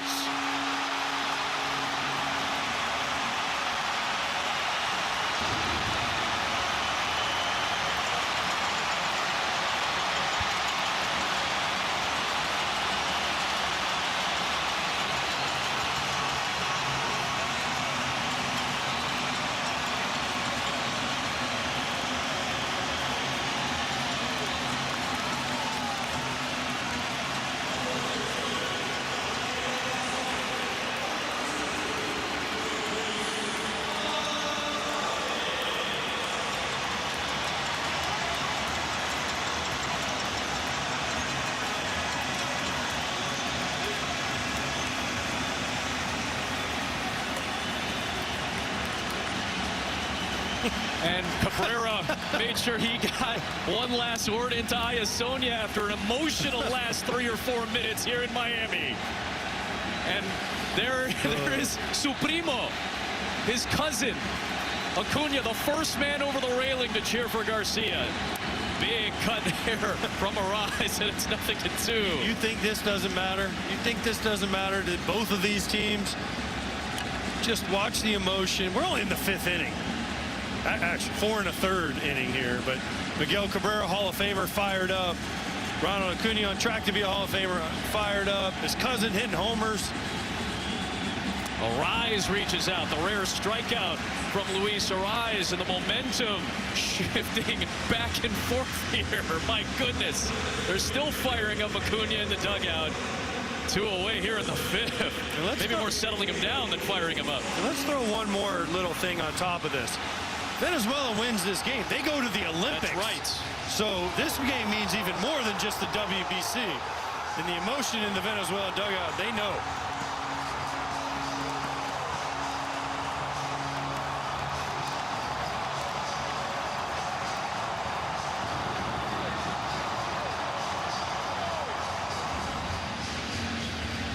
Sumida was on as a left-hander to make sure he got through Arise. He gets the strikeout, but gives up the 2-run Michael Garcia homer. 5-4. Deeper into the Japanese bullpen we go. Shoma Fujihara coming. Shoma Fujihara was the first reliever used by Japan in their opening game of this tournament. And he steps in with 2 down and the bases empty, and Eugenio Suarez coming to the plate. You talked about it, AJ. Guys in Japan have developed more and more velocity over the years. An example we're going to see here with Fujihara. He'll face Suarez trying to end this 5th inning. Starts him off with a sinker. That was not a sinker, by the way. That was a split. I'm going with split on that. That had split action. Man. It might have registered as a sinker, but that was a split. And by the way, he also has like the coolest pause at the top of his motion ever, and he'll mix it up to try to mess with guys' timing, but that was not a sinker. I'm sorry. No, I'm with you on that. And again, speaks to the velocity. When you have an 88-mile-an-hour split to match with a mid-90s high fastball, what a difficult assignment for any hitter to have to face in Japan. And that's translated into this tournament too. Ball and a strike on Gino Suarez. See, I would get so angry right now as a hitter because there's a pitch clock, so he has to start the time, but then he holds it on top of his balance for like 3 seconds. Watch, is 6. Now he'll start and he'll just hold it there. Yeah, so it's the clock ended with 4. It's an extra like 2 seconds on that hold, and he's mixed up the timings too. Suarez did not go. It's 2-1. And then someone will get on, he'll slide step the next pitch. Yeah. As a hitter, you're going, wait, how is that not a balk? The other element, these teams have had to adjust so fast to their opponents in this tournament. 3-1 on Suarez, missing with a changeup. That's a split.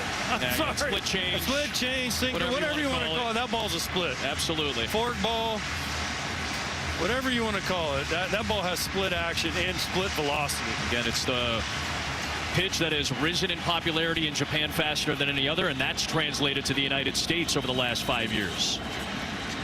3-1 pitch to Suarez, in there for a strike. See, he quick pitched him. But he quick pitched him. Now he had the quick step. So as a hitter, I used to get so mad. How is that legal? Because he's messing with my timing. He goes slow, slow, slow, and then all of a sudden, boom, quick pitch. Fujihara to Suarez, a payoff delivery on the way. It's popped up foul. And then what you do next is you've done slow, slow, slow, slow, quick pitch fastball. Then you go quick pitch split. And you get the hitter thinking, oh, here comes a fastball, rush him. And a lot of times you can get the swing and miss. So it's a combination of basically 3 pitches with 3 or 4, maybe 5 different types of timings. Then add in location, then add in velocity. Oof, Suarez fouls one off his foot. And a lot of times when guys have big leg kicks like Suarez, he's cut it down a little bit. But you watch this motion, Jose Bautista was a great example, had the big leg kick. So we would tell our pitcher slide step, because he tries to time off of you. If you slide step, you rush him. And that's what Suarez is thinking. He's like, is he going to quick pitch me? Is he going to go slow? Is he going to go double leg kick? It's all trying to mess up Suarez's timing. Wakatsuki managing it all behind the plate for an excellent closer in Japan in Fujihara. Suarez skies it. Murakami and Wakatsuki are there. It's the catcher Wakatsuki to hold on to it. But Michael Garcia, after a breakout 2025, bangs a 2-run shot in the quarters for Team Venezuela. The dugout and his cousin alive again. Couple names in the Japanese lineup. Seiya Suzuki walked in the first inning and was cut down trying to steal, but you saw that hard slide and he left this game with some knee discomfort. Took a little while for Hirokazu Ibata to choose the replacement, and he chose the right one. Shota Morishita, a power hitter in his own right, in his first at bat in the 3rd inning. That 3-run shot that at the time made it a 5-2 game. Since then, the 2-run home run by Michael Garcia to make it 5-4. We are halfway through this quarterfinal, and Emmanuel De Jesus continues to work out of the Venezuelan bullpen. He'll face Morishita here and pour in a fastball strike. That home run here by Morishita seems like it was 2 hours ago. Everything that's happened in between. The big hits, big pitches, and a lot of emotion. And a lot of fun. It's awesome. Both teams are having fun. Everyone in the stadium seems like they're having fun. No matter what team you're rooting for, you've had something to cheer for. Venezuelan has 5 hits and has hit 5 rockets. 2 balls and a strike on Morishita. It started out in the first inning for both teams, right? You get an Acuna home run for Venezuela to start it off. Ohtani comes back and hits a solo blast. And it's been nonstop seemingly ever since. With a spot, the semis on the line. 3-1 on Morishita. I believe tonight, it's never happened in a major league game. Leadoff home runs by guys that were former MVPs. I think tonight is the first time we've ever seen that happen in a game. That's awesome. 4-time MVP Ohtani, 1-time MVP Acuna. And Morishita takes a big cut. It's 3-2. In fact, that Svita, our excellent statistician, lets us know only twice did it happen in all of the 2025 regular season in Major League Baseball that both teams had a leadoff home run in the first inning. It's a rarity to say the least. Payout pitch is fouled, although maybe when you look at the way these lineups are constructed and the players that are playing in this tournament, and you got Ohtani and Acuna at the top of these orders, maybe it's not as surprising or shocking. And then tomorrow you'll have Bobby Witt, who leads off for, I mean, pick one of the All-Stars. Fernando Tatis. Soto, put somebody at the top. That'll be tomorrow night from here in Miami. 3-2 pitch. And called strike 3 at the knees. 3 straight strikeouts recorded by De Jesus against the top of the Japanese order going back to the 4th. Morishita doesn't like it. That was a perfect pitch by De Jesus. And people can say whatever they want about this WBC, but for someone like Emmanuel De Jesus, he has A.J. Hinch watching. He's got on a minor league deal with the Tigers. Hey, you punched out Shohei, you punched out Sato, you punched out Morishito, and now you get Yoshida. This is an audition on the biggest stage possible. This proves you can pitch in any environment. This is the individual stories, the individual journeys that are part of the bigger tapestry of all of these minor league teams that are part of the bigger major league organizations that are part of Major League Baseball, and those players part of this international stage. 1-1 on Yoshida. Spent 7 years playing in Japan before getting the opportunity with the Boston Red Sox. So big in the knockout stages of that 2023 WBC en route to the championship for Samurai Japan, as they're known. Typically teams in Japan were named after their manager. So this year it would be Ibata Japan after Hirokazu Ibata. But in 2009, the Japanese decided to use the samurai, a symbol of their history, the warriors that stepped up for their country. Yoshida grounds one to second to Torres. And he'll throw out Yoshida. All part of these incredible stories, and from the WBC to the spring training games into the lead up to the regular season of Major League Baseball, the MLB app has you covered. Personalized highlights, push notifications. You can download the app, the #1 app for live baseball.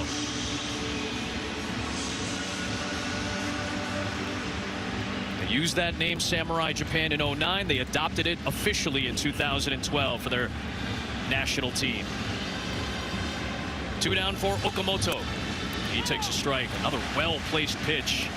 Low strike given to him, but De Jesus gets the lead pitch to get ahead of Okamoto.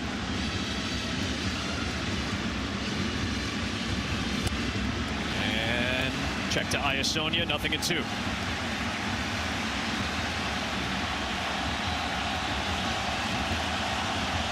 De Jesus looking for the shutdown frame.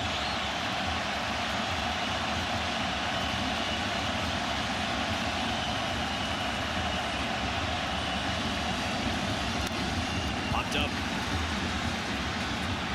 Not touch the roof. It's in foul territory. Perez is there, and a strong effort out of the Venezuelan bullpen from Emmanuel De Jesus. We have played 5 full in the quarterfinals, a 1-run game to the 6th. Take a look at our game summary, sponsored by Capital One, as we hit high noon in the land of the rising sun and 11 p.m. Eastern time on a Saturday night in Miami. Acuna and Ohtani with the leadoff fireworks. Yamamoto finished strong. Suzuki had to leave after the first inning. Morishita, his replacement, with a big go-ahead home run. And now it'll be Ito coming in to a game where there have been 10 hits, 9 of them for extra bases. And Hiromi Ito, the Nippon Ham fighter, the Sawamura Award winner and a Golden Glove Award winner in 2025. So the top pitcher and the top defensive pitcher as well steps in against this Venezuelan lineup, looking to get back to level. Tovar, who had all those great numbers against Yamamoto, will now face a different pitcher for the first time tonight here in the 6th.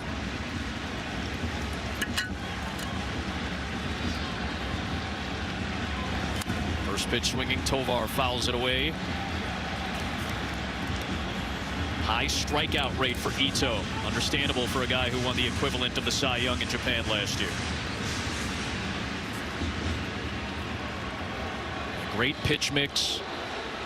And learned a lot of those pitches from none other than the guy that has about as many pitches as any pitcher in baseball, and the guy that you caught, Yu Darvish, as they fix the pitch com for Wakatsuki behind the plate. He got a pitch clock violation.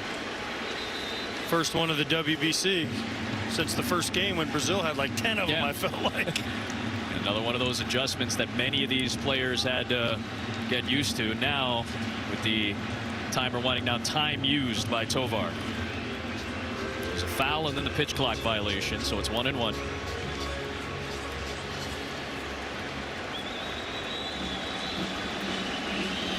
The only 2 pitchers to win the Sawamura Award for the Nippon Ham fighters are Yu Darvish and Hiromi Ito. 28-year-old from Hokkaido deals a 2-1 to Tovar. Just missed outside, 3-1. Here the Japan bench are getting a little cranky after the strikeout to Morishita on a pitch he didn't love. That ball's clearly outside, though. Some guys over the railing of that third base Japanese dugout calling out towards the field. Ito's 3-1. Tovar sends it towards the gap, right center field. That's going to get down for a base hit. Second hit of the night for Ezequiel Tovar, and his 5th of the tournament. The leadoff man yet again is aboard for Venezuela. It's the 4th time in 6 innings that the leadoff man has been on base.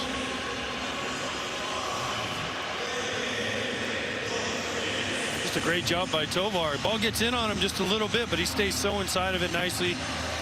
Shoots it out to right center for another hit, and more action for Venezuela on the bases. They didn't hit an extra base hit, Adam. What is wrong with them? They got a single. Yeah, we were shocked when we saw one from Japan. This is the first single from Venezuela now, and it's Torres who's got an RBI double tonight with a man aboard and nobody out.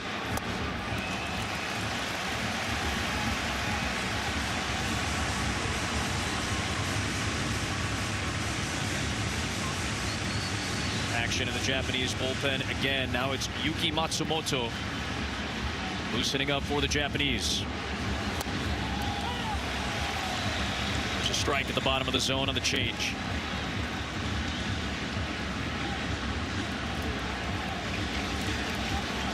Gleyber Torres, who became a leader for A.J. Hinch and the Tigers in their playoff run last season. All-star campaign a year ago for the gritty Tigers.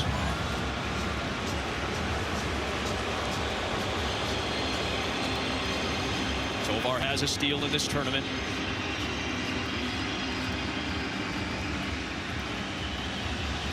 Akatsuki, an excellent defensive catcher behind the plate. There goes the runner. 1-1 pitch, hit and run, and on his way towards third is Tovar. Yoshida will get to it, and it's first and third with nobody out. Action on the base pass for Venezuela, as you might have expected, AJ. I love it. Tovar can run. A little hit and run piece here by Venezuela. Kind of Japan at their own game. They like to hit and run, they like to bunt. Nice jump by Tovar. Torres hits his ball through the hole. Tovar never even slows down. Yoshida in left field throws it back to second like he should to keep the double play in order. Once again, Venezuela is right back in this game with action on the bases.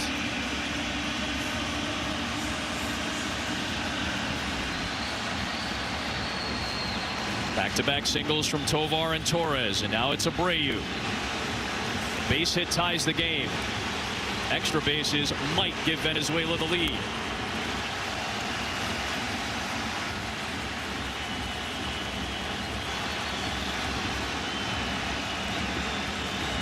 Abreu, who owns a barber shop in Venezuela in his hometown of Maracaibo.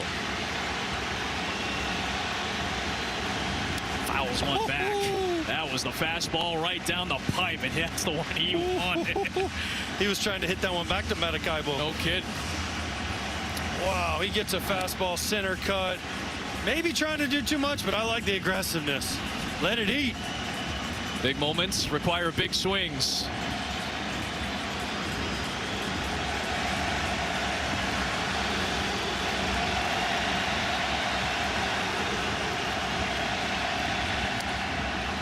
Two balls and a strike.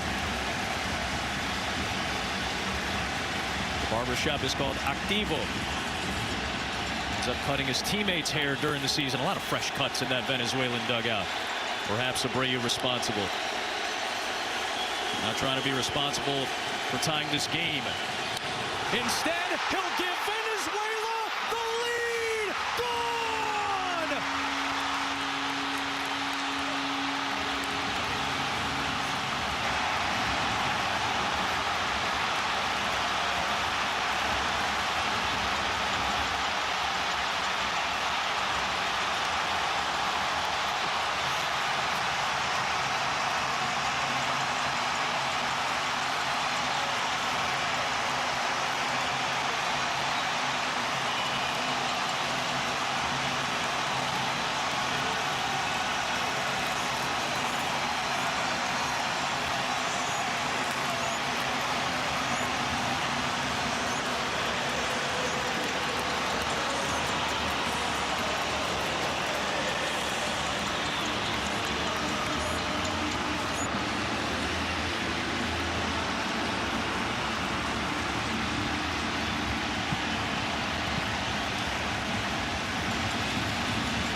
Suarez, a bouncer to third.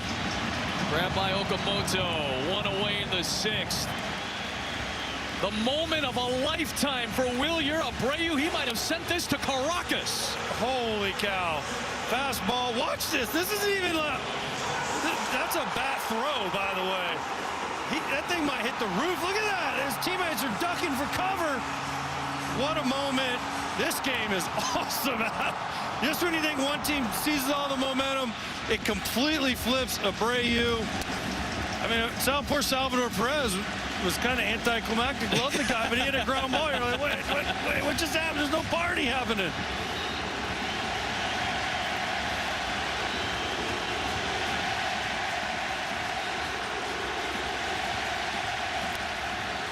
One on Churio.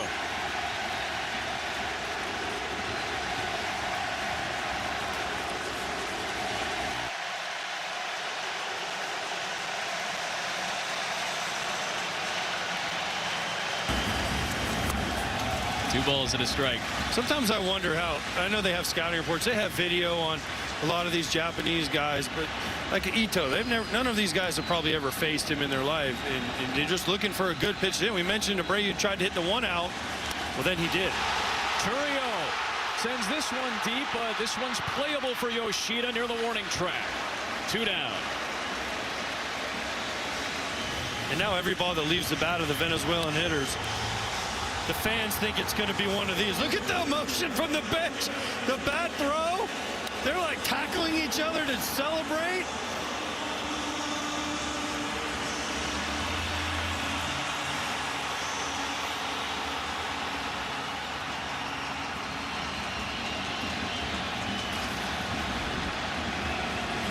Back to the top for Acuna. He started this game off with fireworks. Abreu's got the latest edition of the bangs and zooms upper tank at Lone Depot. Big cut from Acuna on a slider, 0-2.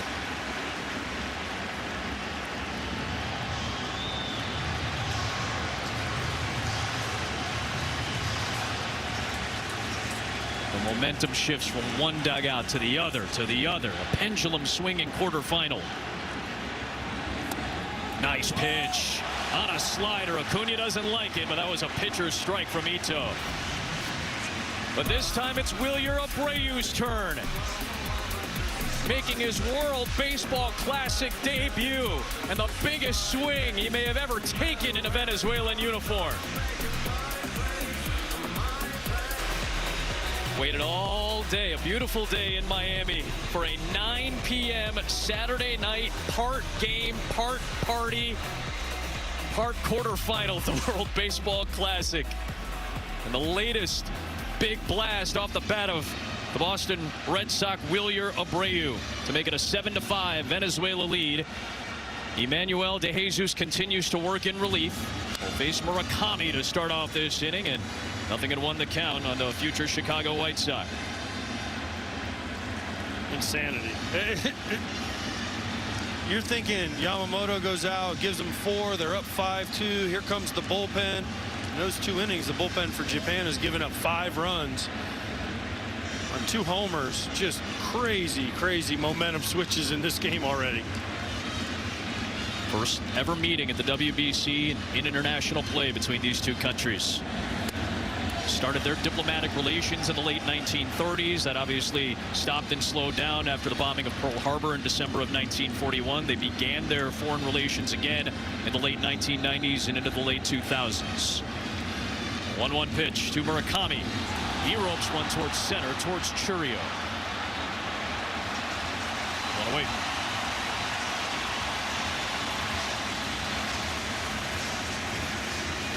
Venezuela, a team that's trying to get to a spot they've only been to once. Maybe surprising considering the talent of this group. It's only been to the semifinals 1 time in these previous 5 tournaments. Back in 2009, when they lost to South Korea in the semis. What a job by De Jesus in this tournament. Venezuela's got the lead as he comes out, and deeper into the pen they go.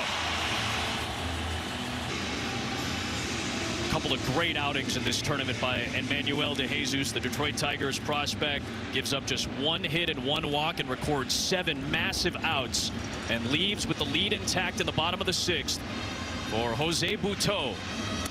Deals to Shugo Maki and pours in a strike on the corner. Split last year with the Mets and the Giants.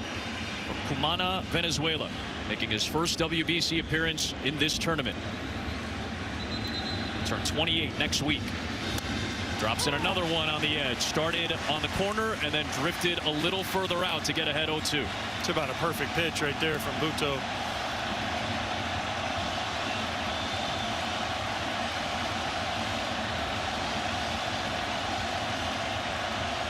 Is it the changeup? Not there. He's got one of the nastiest changeups in the game. Opponents hit less than 140 against it over the last 2 seasons.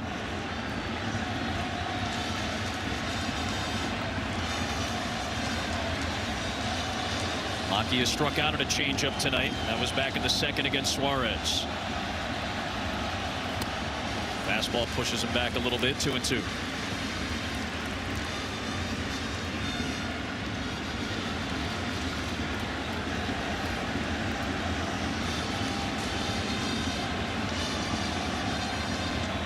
Looking for a rally here in the 6th, down 2. Slider misses. 3-2.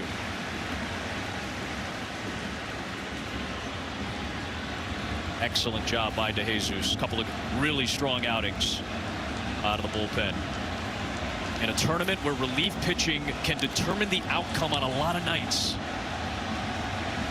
Bouncing ball to the left side. Garcia. Got a Gold Glove in his resume. He gets the out. 2 away. MLB Plus, new for this season. Stream MLB Network 24/7 in the U.S. and select out-of-market games every week. You get the live radio calls of every game, game day 3D, big inning, minor league action. It's all available at MLB.com/MLB Plus to subscribe today. One thing I will say about the Japanese, they've been through this before. They've come back and won games. Was it Mexico a couple years ago? Yep. 23 in the semis where everyone thought they were dead. Came back, scored late. They just look like they are not panicked. They look so calm when we show shots of them hitting or whatever they're doing. Got down early against Australia, got down to the middle innings, I should say, against Australia. In this tournament, came back to take a lead and held on. They've had great success. They've made the semis in all 5 previous tournaments. Needing a rally to do that here tonight.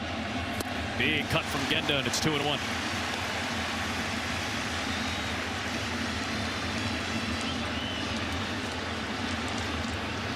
Shohei back at the top of the order. Wakatsuki is on deck in the 9 spot first. Little slicer towards short and a leaping grab by Tovar. That ends a 1-2-3 inning between De Jesus, who's fired up, and Butto. To the late innings we go in the quarters. Be our lead game. This is one of the lead men out of the Japanese bullpen coming into a difficult spot. Down by 2, Atsuki Tanaichi deals a fastball strike. He's got a good fastball. He's a big swing and miss guy in Japan. Trying to get the leadoff man here tonight. 4 of the 6 innings, the Venezuelan leadoff man has been aboard.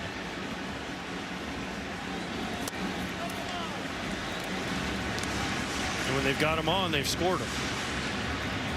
4 times. The leadoff guy has scored for Venezuela. 1-1 pitch is a little bit low and inside. 2 balls and a strike on Michael Garcia. Let me add one to that. 5 of the 6, as you properly placed, AJ, have reached base to lead off an inning for Venezuela. Garcia's 2-run shot in the 5th made it 5-4 at the time. And the 3-run blow by Abreu gave Venezuela the lead in the 6th. Mikel Garcia already has 1 home run. If Tanaichi lays one in right here, I don't care how hard he throws, he could hit another one. Hitters count. Oh, there was a fastball a little away from Garcia. It's 3-2. A little bit away, not the exact one he was looking for. Takes his time out.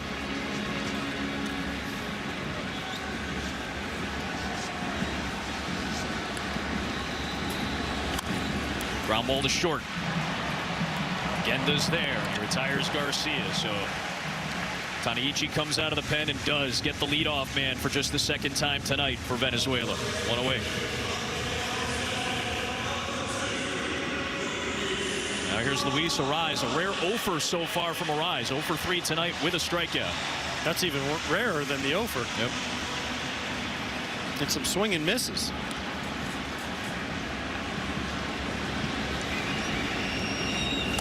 Last year hit .292. That's a little bit lower than we have come to expect from Arraez, but still led the National League in hits for the Padres. Signed a 1-year deal with San Francisco, the former Miami Marlin who loved hitting at this park. It's low, 2-0.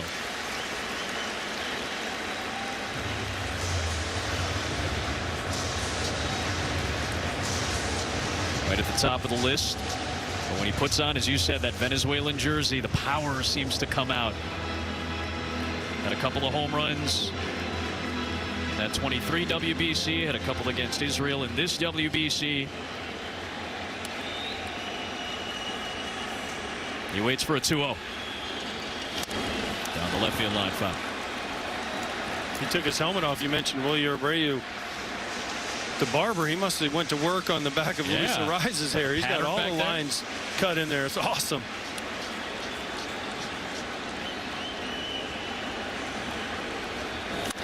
That was another one away.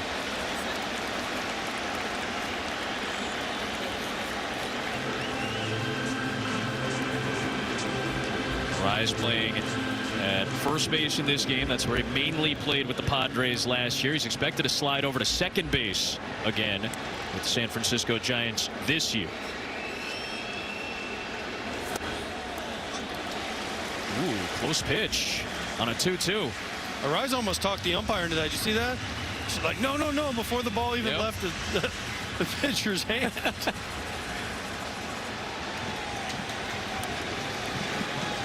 Payoff delivery to Arraez, and he bounces it to second for Maki.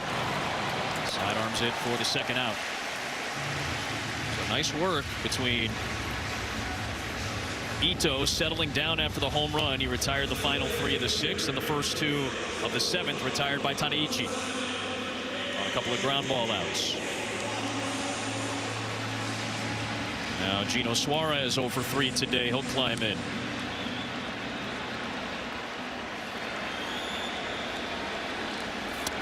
Kind of a half-hearted swing, and strike 1.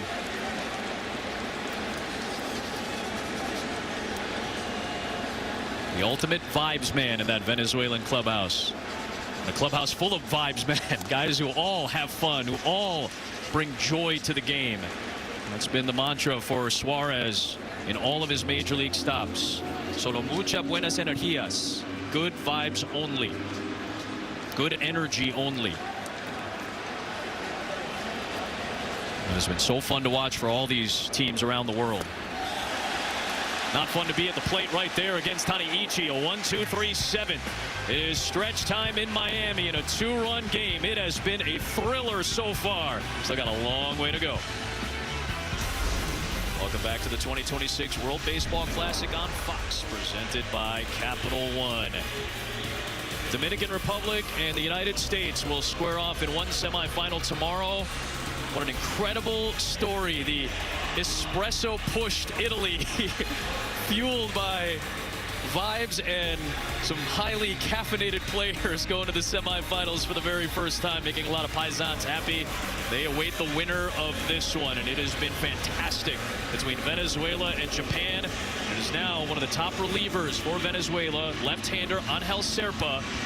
He's going to face the number 9 hitter Wakatsuki, but then 2 lefties at the top of the Japanese order are looming in Otani and Sato.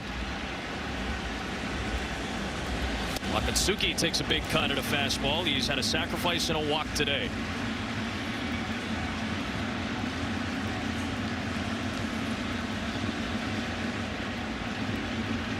Already the 4th appearance in the tournament for Serpa. Pitched in the final 3 games of pool play for Venezuela. And he's in there for the lefties on the next 2 batters. Yep.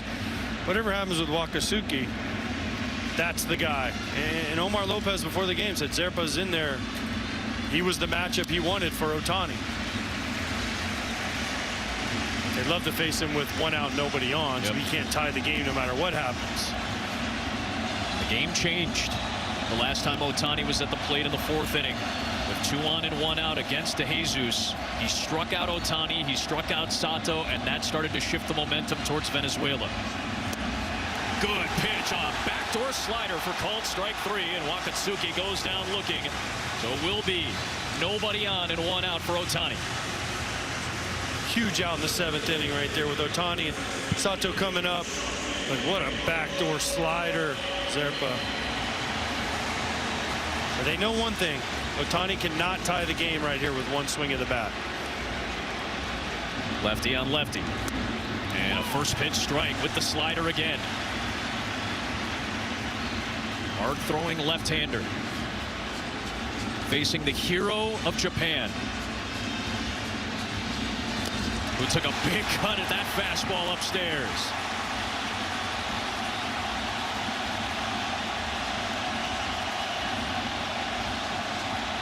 He's saying he hit Salvi's glove.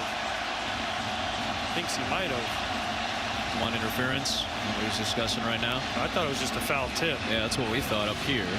Let's see. I don't think so. Nothing on the backswing, so let's see here maybe. Nah, nowhere close. Tony's not used to getting his doors blown off like that at 96 up and in.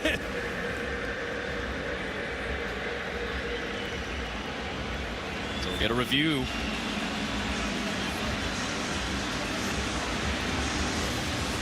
Saying that he hit it twice. It doesn't look, from that angle, it doesn't look like Salvi's anywhere close. Unless he hit maybe the strings of his glove, but I don't see a lot there.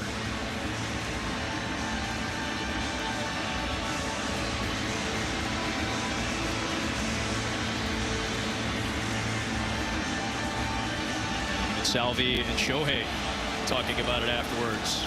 2 of the captains of their groups. I just don't see it. Salvi's waving. He's giving him the Dikembe Mutombo finger. No, no, no.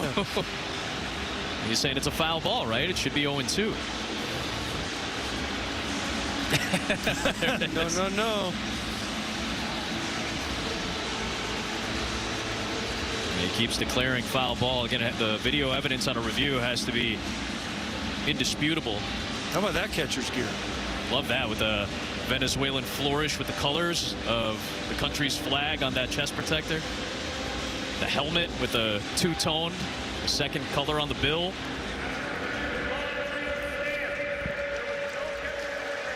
No catcher's interference, says Dan Iasonia. There will be 0-2 on Ohtani with 1 down and the bases empty in the 7th. Ohtani must have really thought, because he even took his elbow guard off. He was asking for that review. He's convinced. One last look. Just felt like a foul ball. That's what Perez kept intimating. Ohtani was adamant that it was catcher's interference. Now resizing it up as he steps back into the box. Since the Ohtani strikeout in the 4th, 9 straight retired by Venezuelan pitching. 1-2.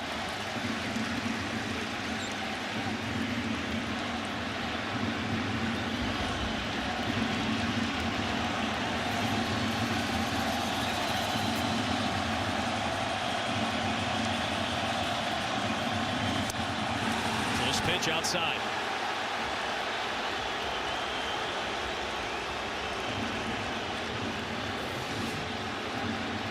Good call by Chris Siegel behind the plate. Good pitch, but a better take by Ohtani.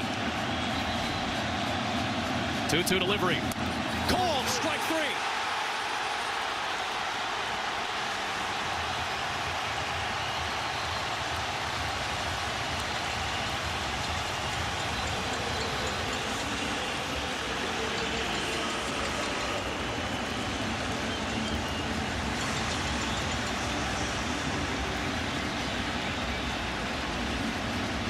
10 in a row retired by the Venezuelan pitching staff, and it's 0-1 on Sato.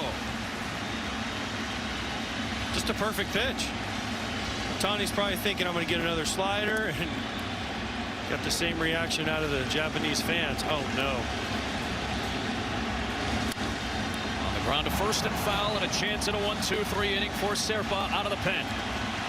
And as you look ahead, there's only a couple innings left, only a few outs left. As a former catcher, I started counting the outs. Okay, how long until we'll have to face Ohtani again? And right now, if they get him in order, Ohtani doesn't get up again. Hard hit ball towards short, grabbed by Tovar. What a job by the Venezuelan bullpen. 11 in a row set down.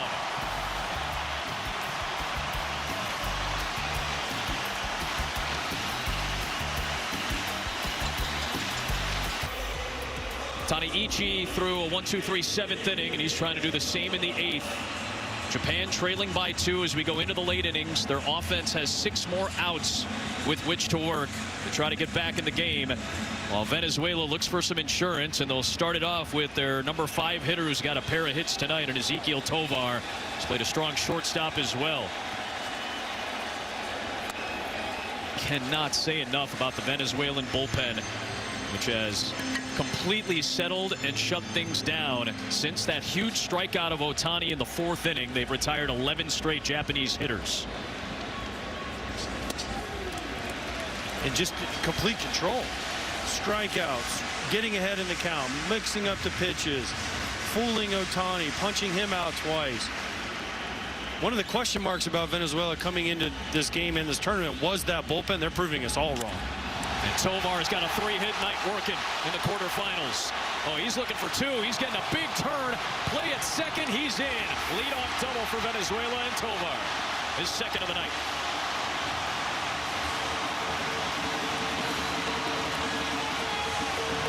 And remember earlier in the game when I said Venezuela has to be the next team to score?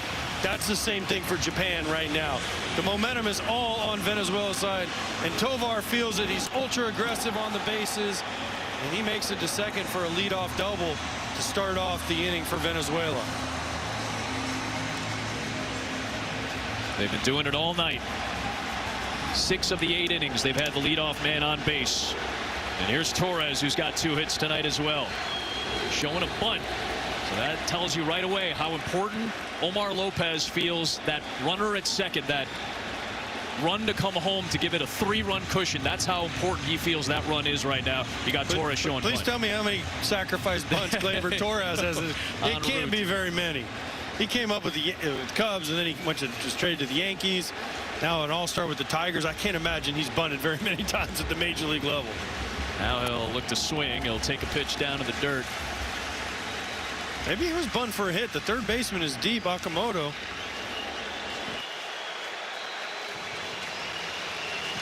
Seven sacrifices for Torres in his career.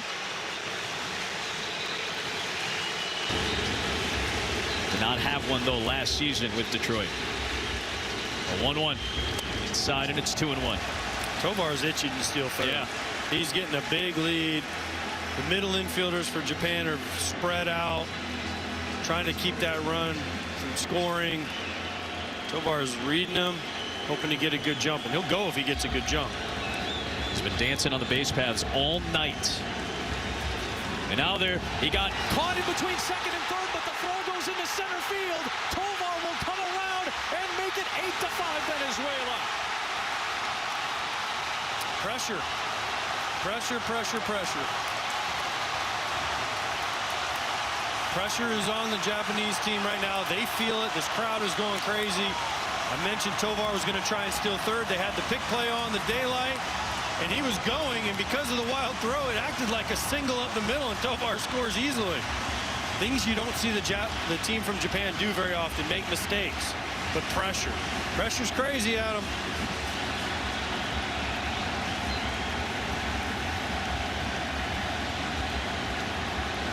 Torres, and he swings away, sends it out to right field, back at the wall, and it's caught.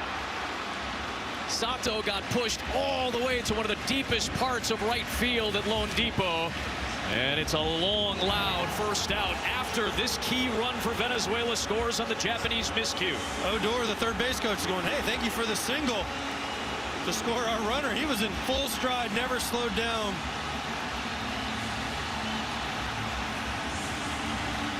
You see the emotion. Acuna, I kind of think he likes this tournament. Abreu, it was his shot in the 6th inning that swung it in Venezuela's favor, and they just added a run here, and they are feeling it in the 8th.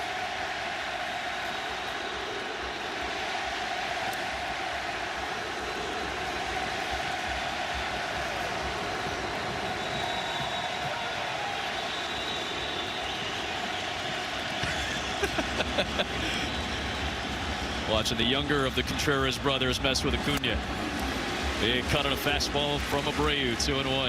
If that ball that Gleyber Torres hit had gone out, the roof might have come off this place. No kidding.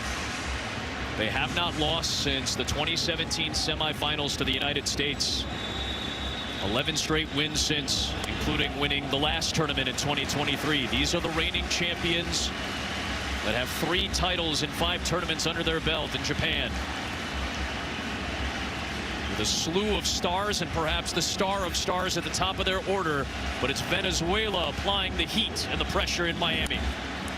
So one of our favorite Chicagoans might say, pressure bursts pipes. Oh no. The best thing Tovar did there was, once he realized he was picked off, he was just not stopping. Yeah. He was going to force them to make a play, at least at third, and it would have been close, but because of the wild throw, again, it acted like a base hit up the middle. Abreu slices one to left. Yoshida trailing back, and he's got it at the warning track. Couple of long, loud outs here in the 8th for Venezuela, which has scored in 5 different innings.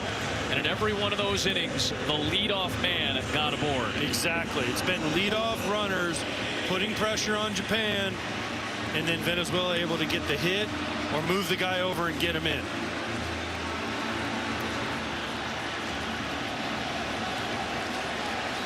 Here's the captain, Perez.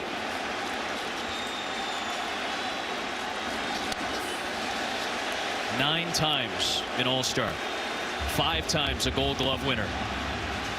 A legion of fans over the course of his storied and decorated Major League career, which spans multiple WBC tournaments in his native Venezuelan uniform. There's a strike, 1-1.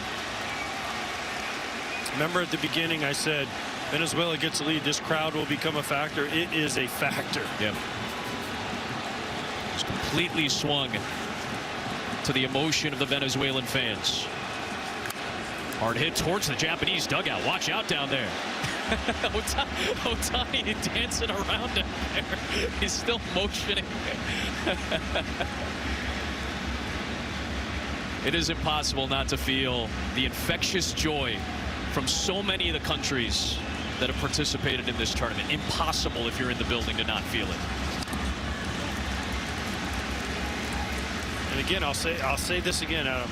Yes, the WBC World Baseball Classic means a lot to these countries. But right now, Venezuela is smelling a trip to the Olympics. If they win this game, they get to go to the Olympics in Los Angeles in 2028. That is a huge deal for them. Omar Lopez mentioned it. He couldn't stop talking about the Olympics. What about the WBC? Well, they're hand in hand now with the way it's been discussed. 2028 in Los Angeles. Summer Olympics coming with baseball.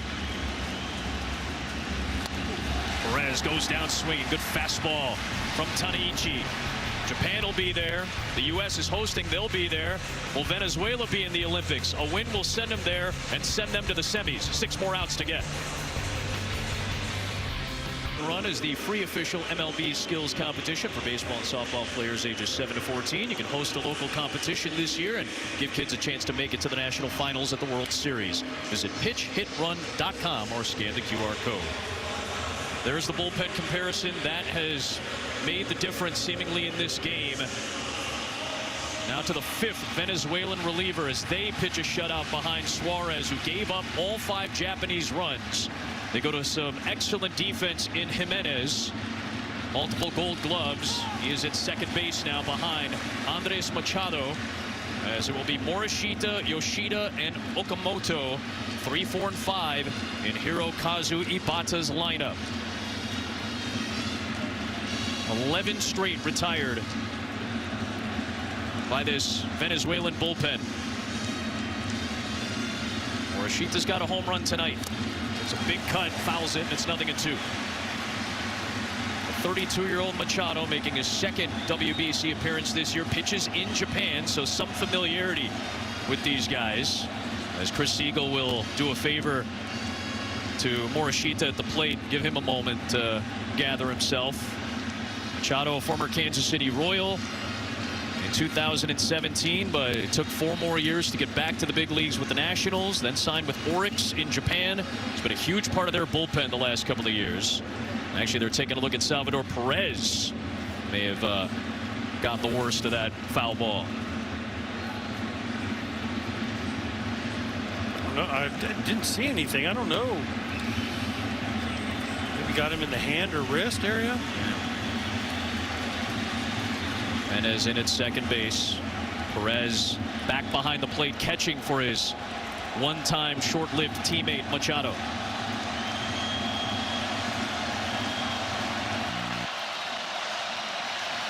Morishita bounces a foul. And I'll say this again. I said it last inning, Adam.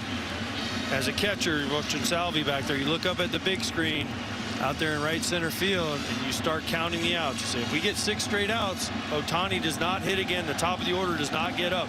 We can allow 1 base runner and not allow Ohtani to get an at bat. And that is a key for this Venezuela team. They do not want to face Ohtani again in this game. He's in the 1 spot, currently at the 3 spot right now. So you go 3, 4, 5, 6, 7, 8. Yep. And then you have 9 to play with. There's one of those 6 remaining outs. Machado throws a changeup to his longtime friend Perez for the first out of the 8th. 12 in a row set down by the bullpen.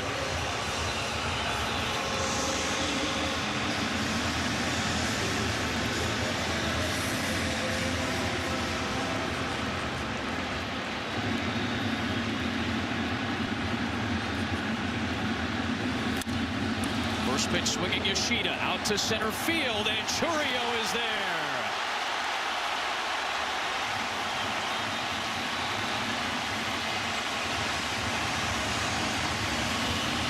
Two down to the 8th. This is all about the jump. Watch the jump he gets. Boom, first step, he's breaking in. He reads it properly.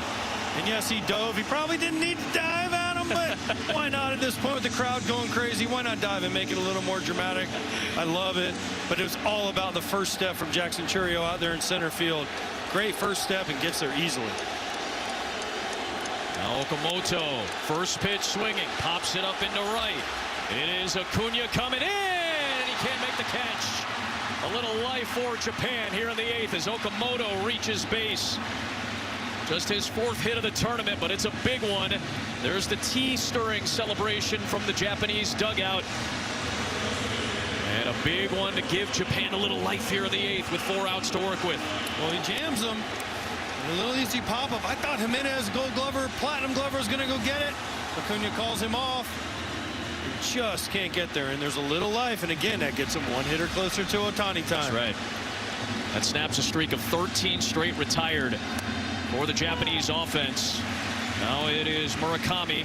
It's the first hit since Genda's single back in the 4th inning for Japan. Stay aggressive if you're Venezuela.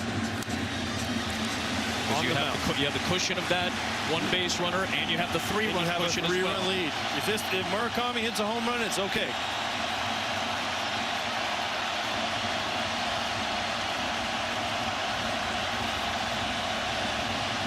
Oh-2.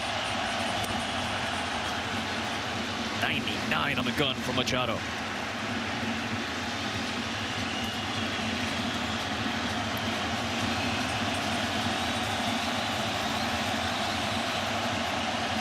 Eight to 5 in the 8th. 2 outs and a 1-2 pitch.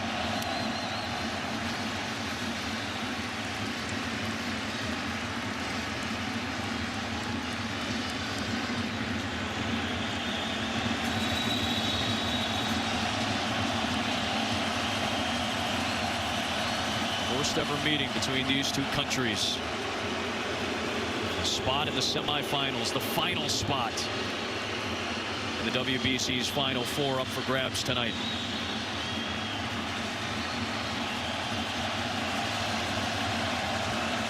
Two-2 pitch. Into left field, a base hit. Took a changeup the other way, and Murakami is aboard for the very first time tonight. And the tying run for Japan will come to the plate in the 8th.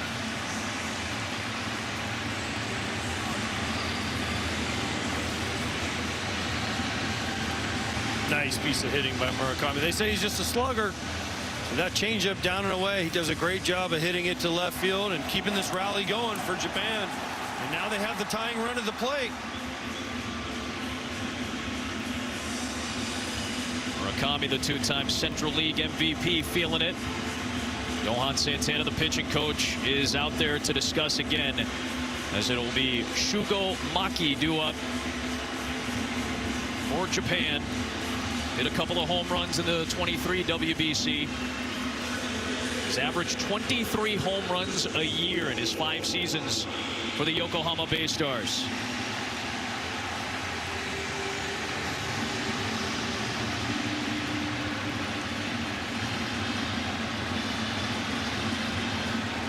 One batter can change the complexion of this game, and a first pitch swing out in front of a 99-mile-an-hour fastball.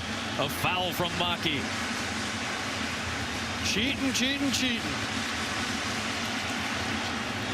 Thinking fastball all the way. Maki bounces one to the left side. Tovar on the move. Throw to first in time.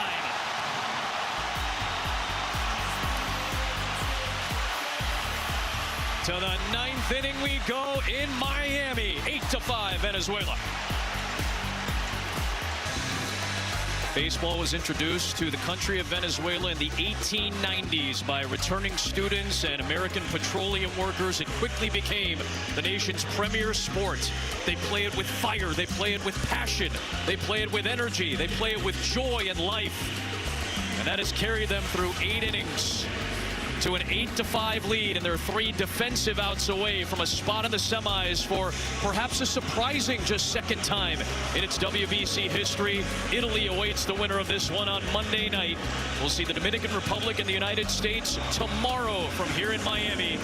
And this tells you a lot right now. Yusei Kikuchi would be slated to start the semifinals in a couple of nights, but with Japan facing elimination in this tournament, it will be Hirokazu Ibata, the manager, turning to his excellent left-hander to get 3 crucial outs, starting with the 9-hitter Jackson Churio. It's an interesting move here for me for Japan. Let's say they do come back and win this game. Then who starts in a couple days for Japan in the semifinal? I guess they have a whole host of guys that could do it, but this is just an interesting play. Now, you would think maybe you have Sagano, you have Takahashi. Those guys pitch longer outings against Australia and Czechia. But Kikuchi was the guy. He's one of your top pitchers if you're Japan, a guy with a ton of big league experience. And he's in there right now, down by 3 with that high velocity fastball, trying to keep this game exactly where it's at. Japan, because they got 2 base runners aboard in that 8th inning, will have Otani come to the plate, batting 3rd for Japan in the bottom of the 9th inning. Yeah, but all that doesn't matter. If he hits with 2 outs and nobody on, doesn't matter. Yep. Let him hit a homer. The ground ball to 3rd, and that slips past Okamoto. A 3-time Golden Glove winner could not make that play on a knuckler towards him. And the leadoff man yet again for a 7th time tonight is aboard for Venezuela. This is a tough play for Okamoto. He gets kind of caught in between. He wants to charge it, and then he realizes it has topspin, so he's got to back up. And once he backs up, it's too late, especially with the speed of Churio. Defensive miscue, though. Again, they're probably going to give that a hit, but defensive miscue. He's won it twice at 3rd, once at first base. Okamoto. Acuna takes a cut. He's looking for a potential knockout punch here in the 9th inning. He had the first body blow back in the 1st. Oh, he got this party started. We have reached midnight in Miami.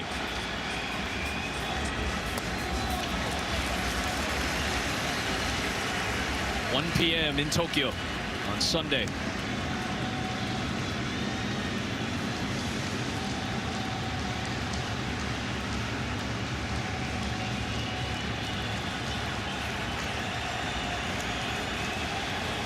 Chourio at first, nobody out. There he goes, and it's fouled back. He had a jump, too. Sure did. He had a jump. That's a big jump with his first move. So you're never going to tell Ronald Acuna Jr. not to swing at him. Sometimes you'd like to let him steal a base, especially with a jump like that.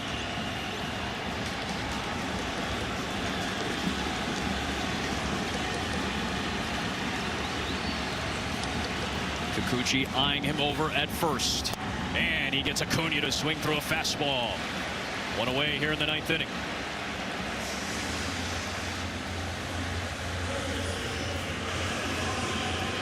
This is a strange swing from Acuna. I don't know if he was looking for something else. I don't know what happened right there. He tried to call timeout, and it was too late.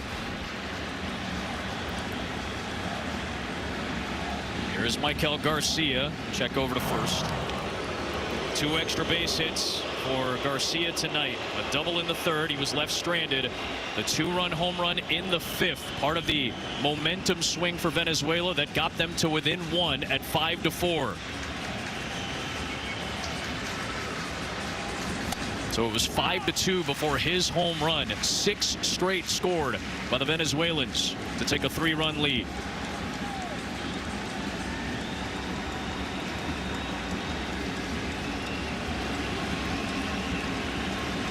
Incredible baseball family in La Sabana in the Venezuela.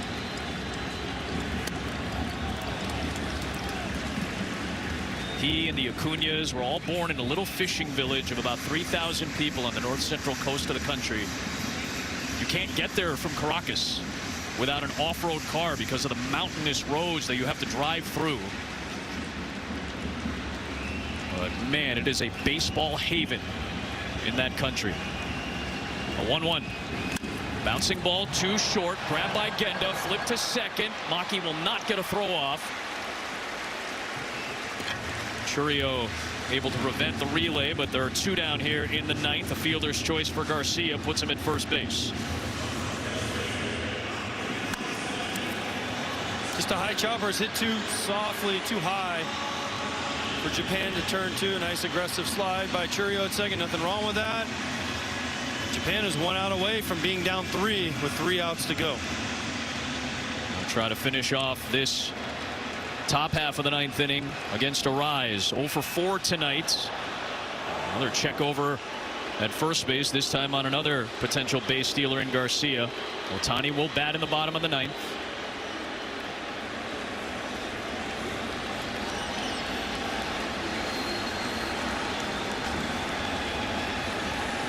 Garcia stays. And on the ground to Maki. This time he flips to Genda. And that retires the side. 3 more outs to work with for Japan. Ohtani will bat.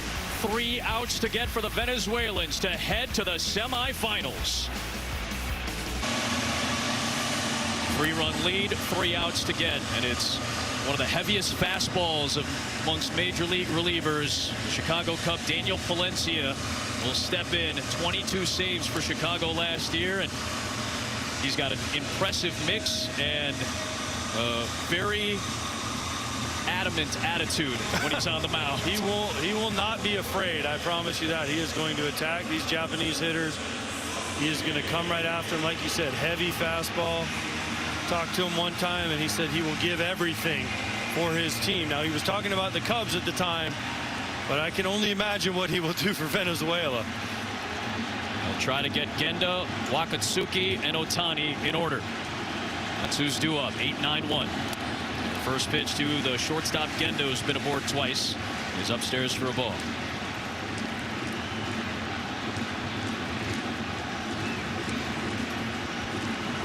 In at third, Garcia. There's a strike. There's that heavy 97-mile-an-hour fastball.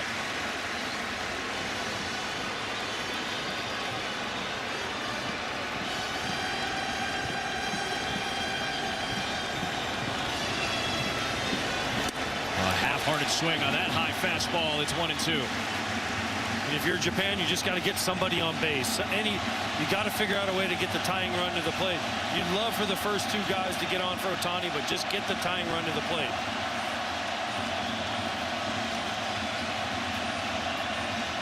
One, two. One out.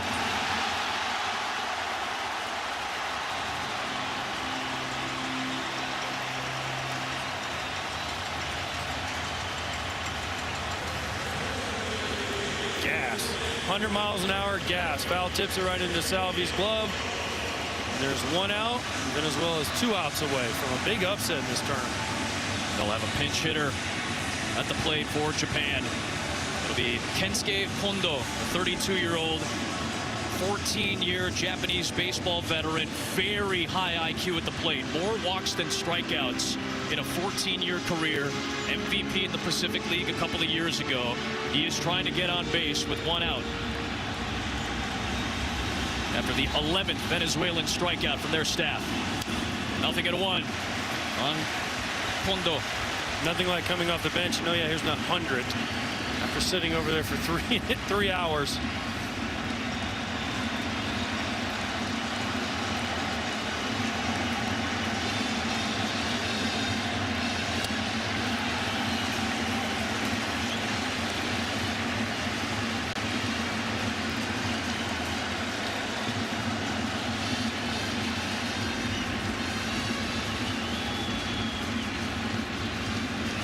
Another half-hearted swing and a slider that time. It's 1-2.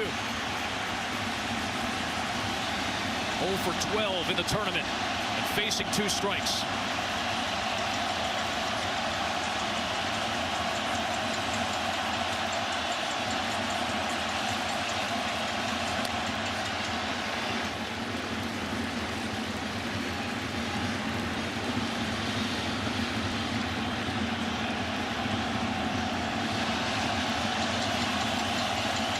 Two and two. 2 down.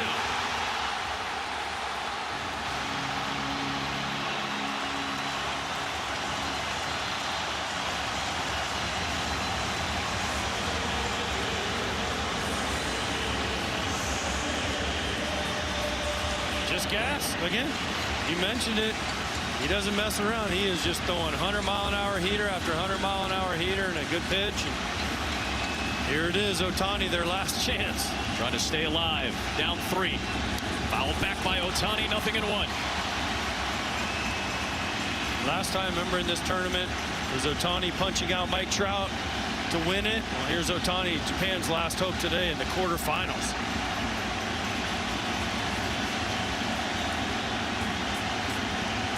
Valencia's 0-1. Drops down low. Evens the count on Ohtani. His strikeout in the 4th against De Jesus. Well, Japan was up 5-2. Turned this game around. A 1-1. 2-1.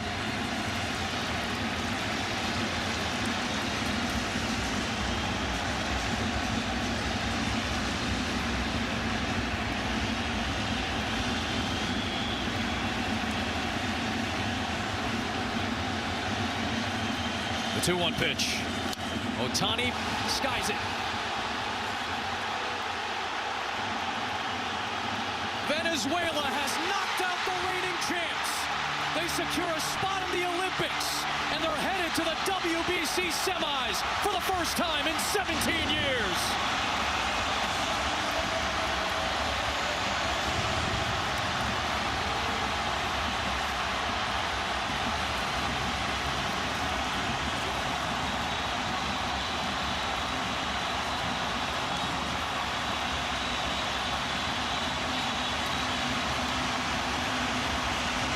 What a game. What a game. All the emotions from both sides. What a way for Venezuela to not only advance in the WBC, but qualify for the Olympics against one of the best teams in the world. We said coming in, their lineup was legit. They proved it tonight.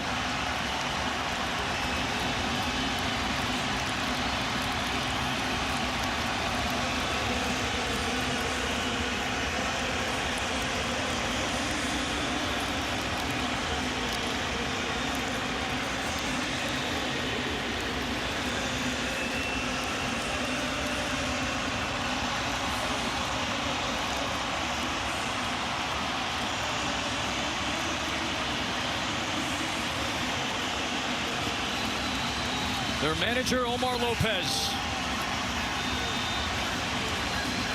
in his second stint with Venezuela, a country whose baseball love runs deep.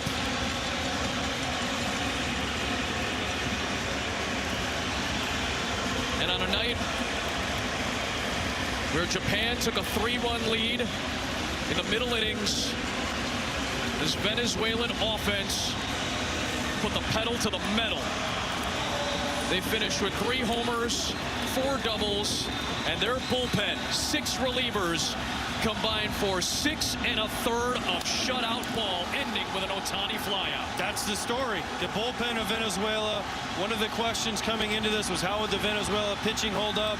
Tonight it dominated, especially out of the bullpen, and they move on.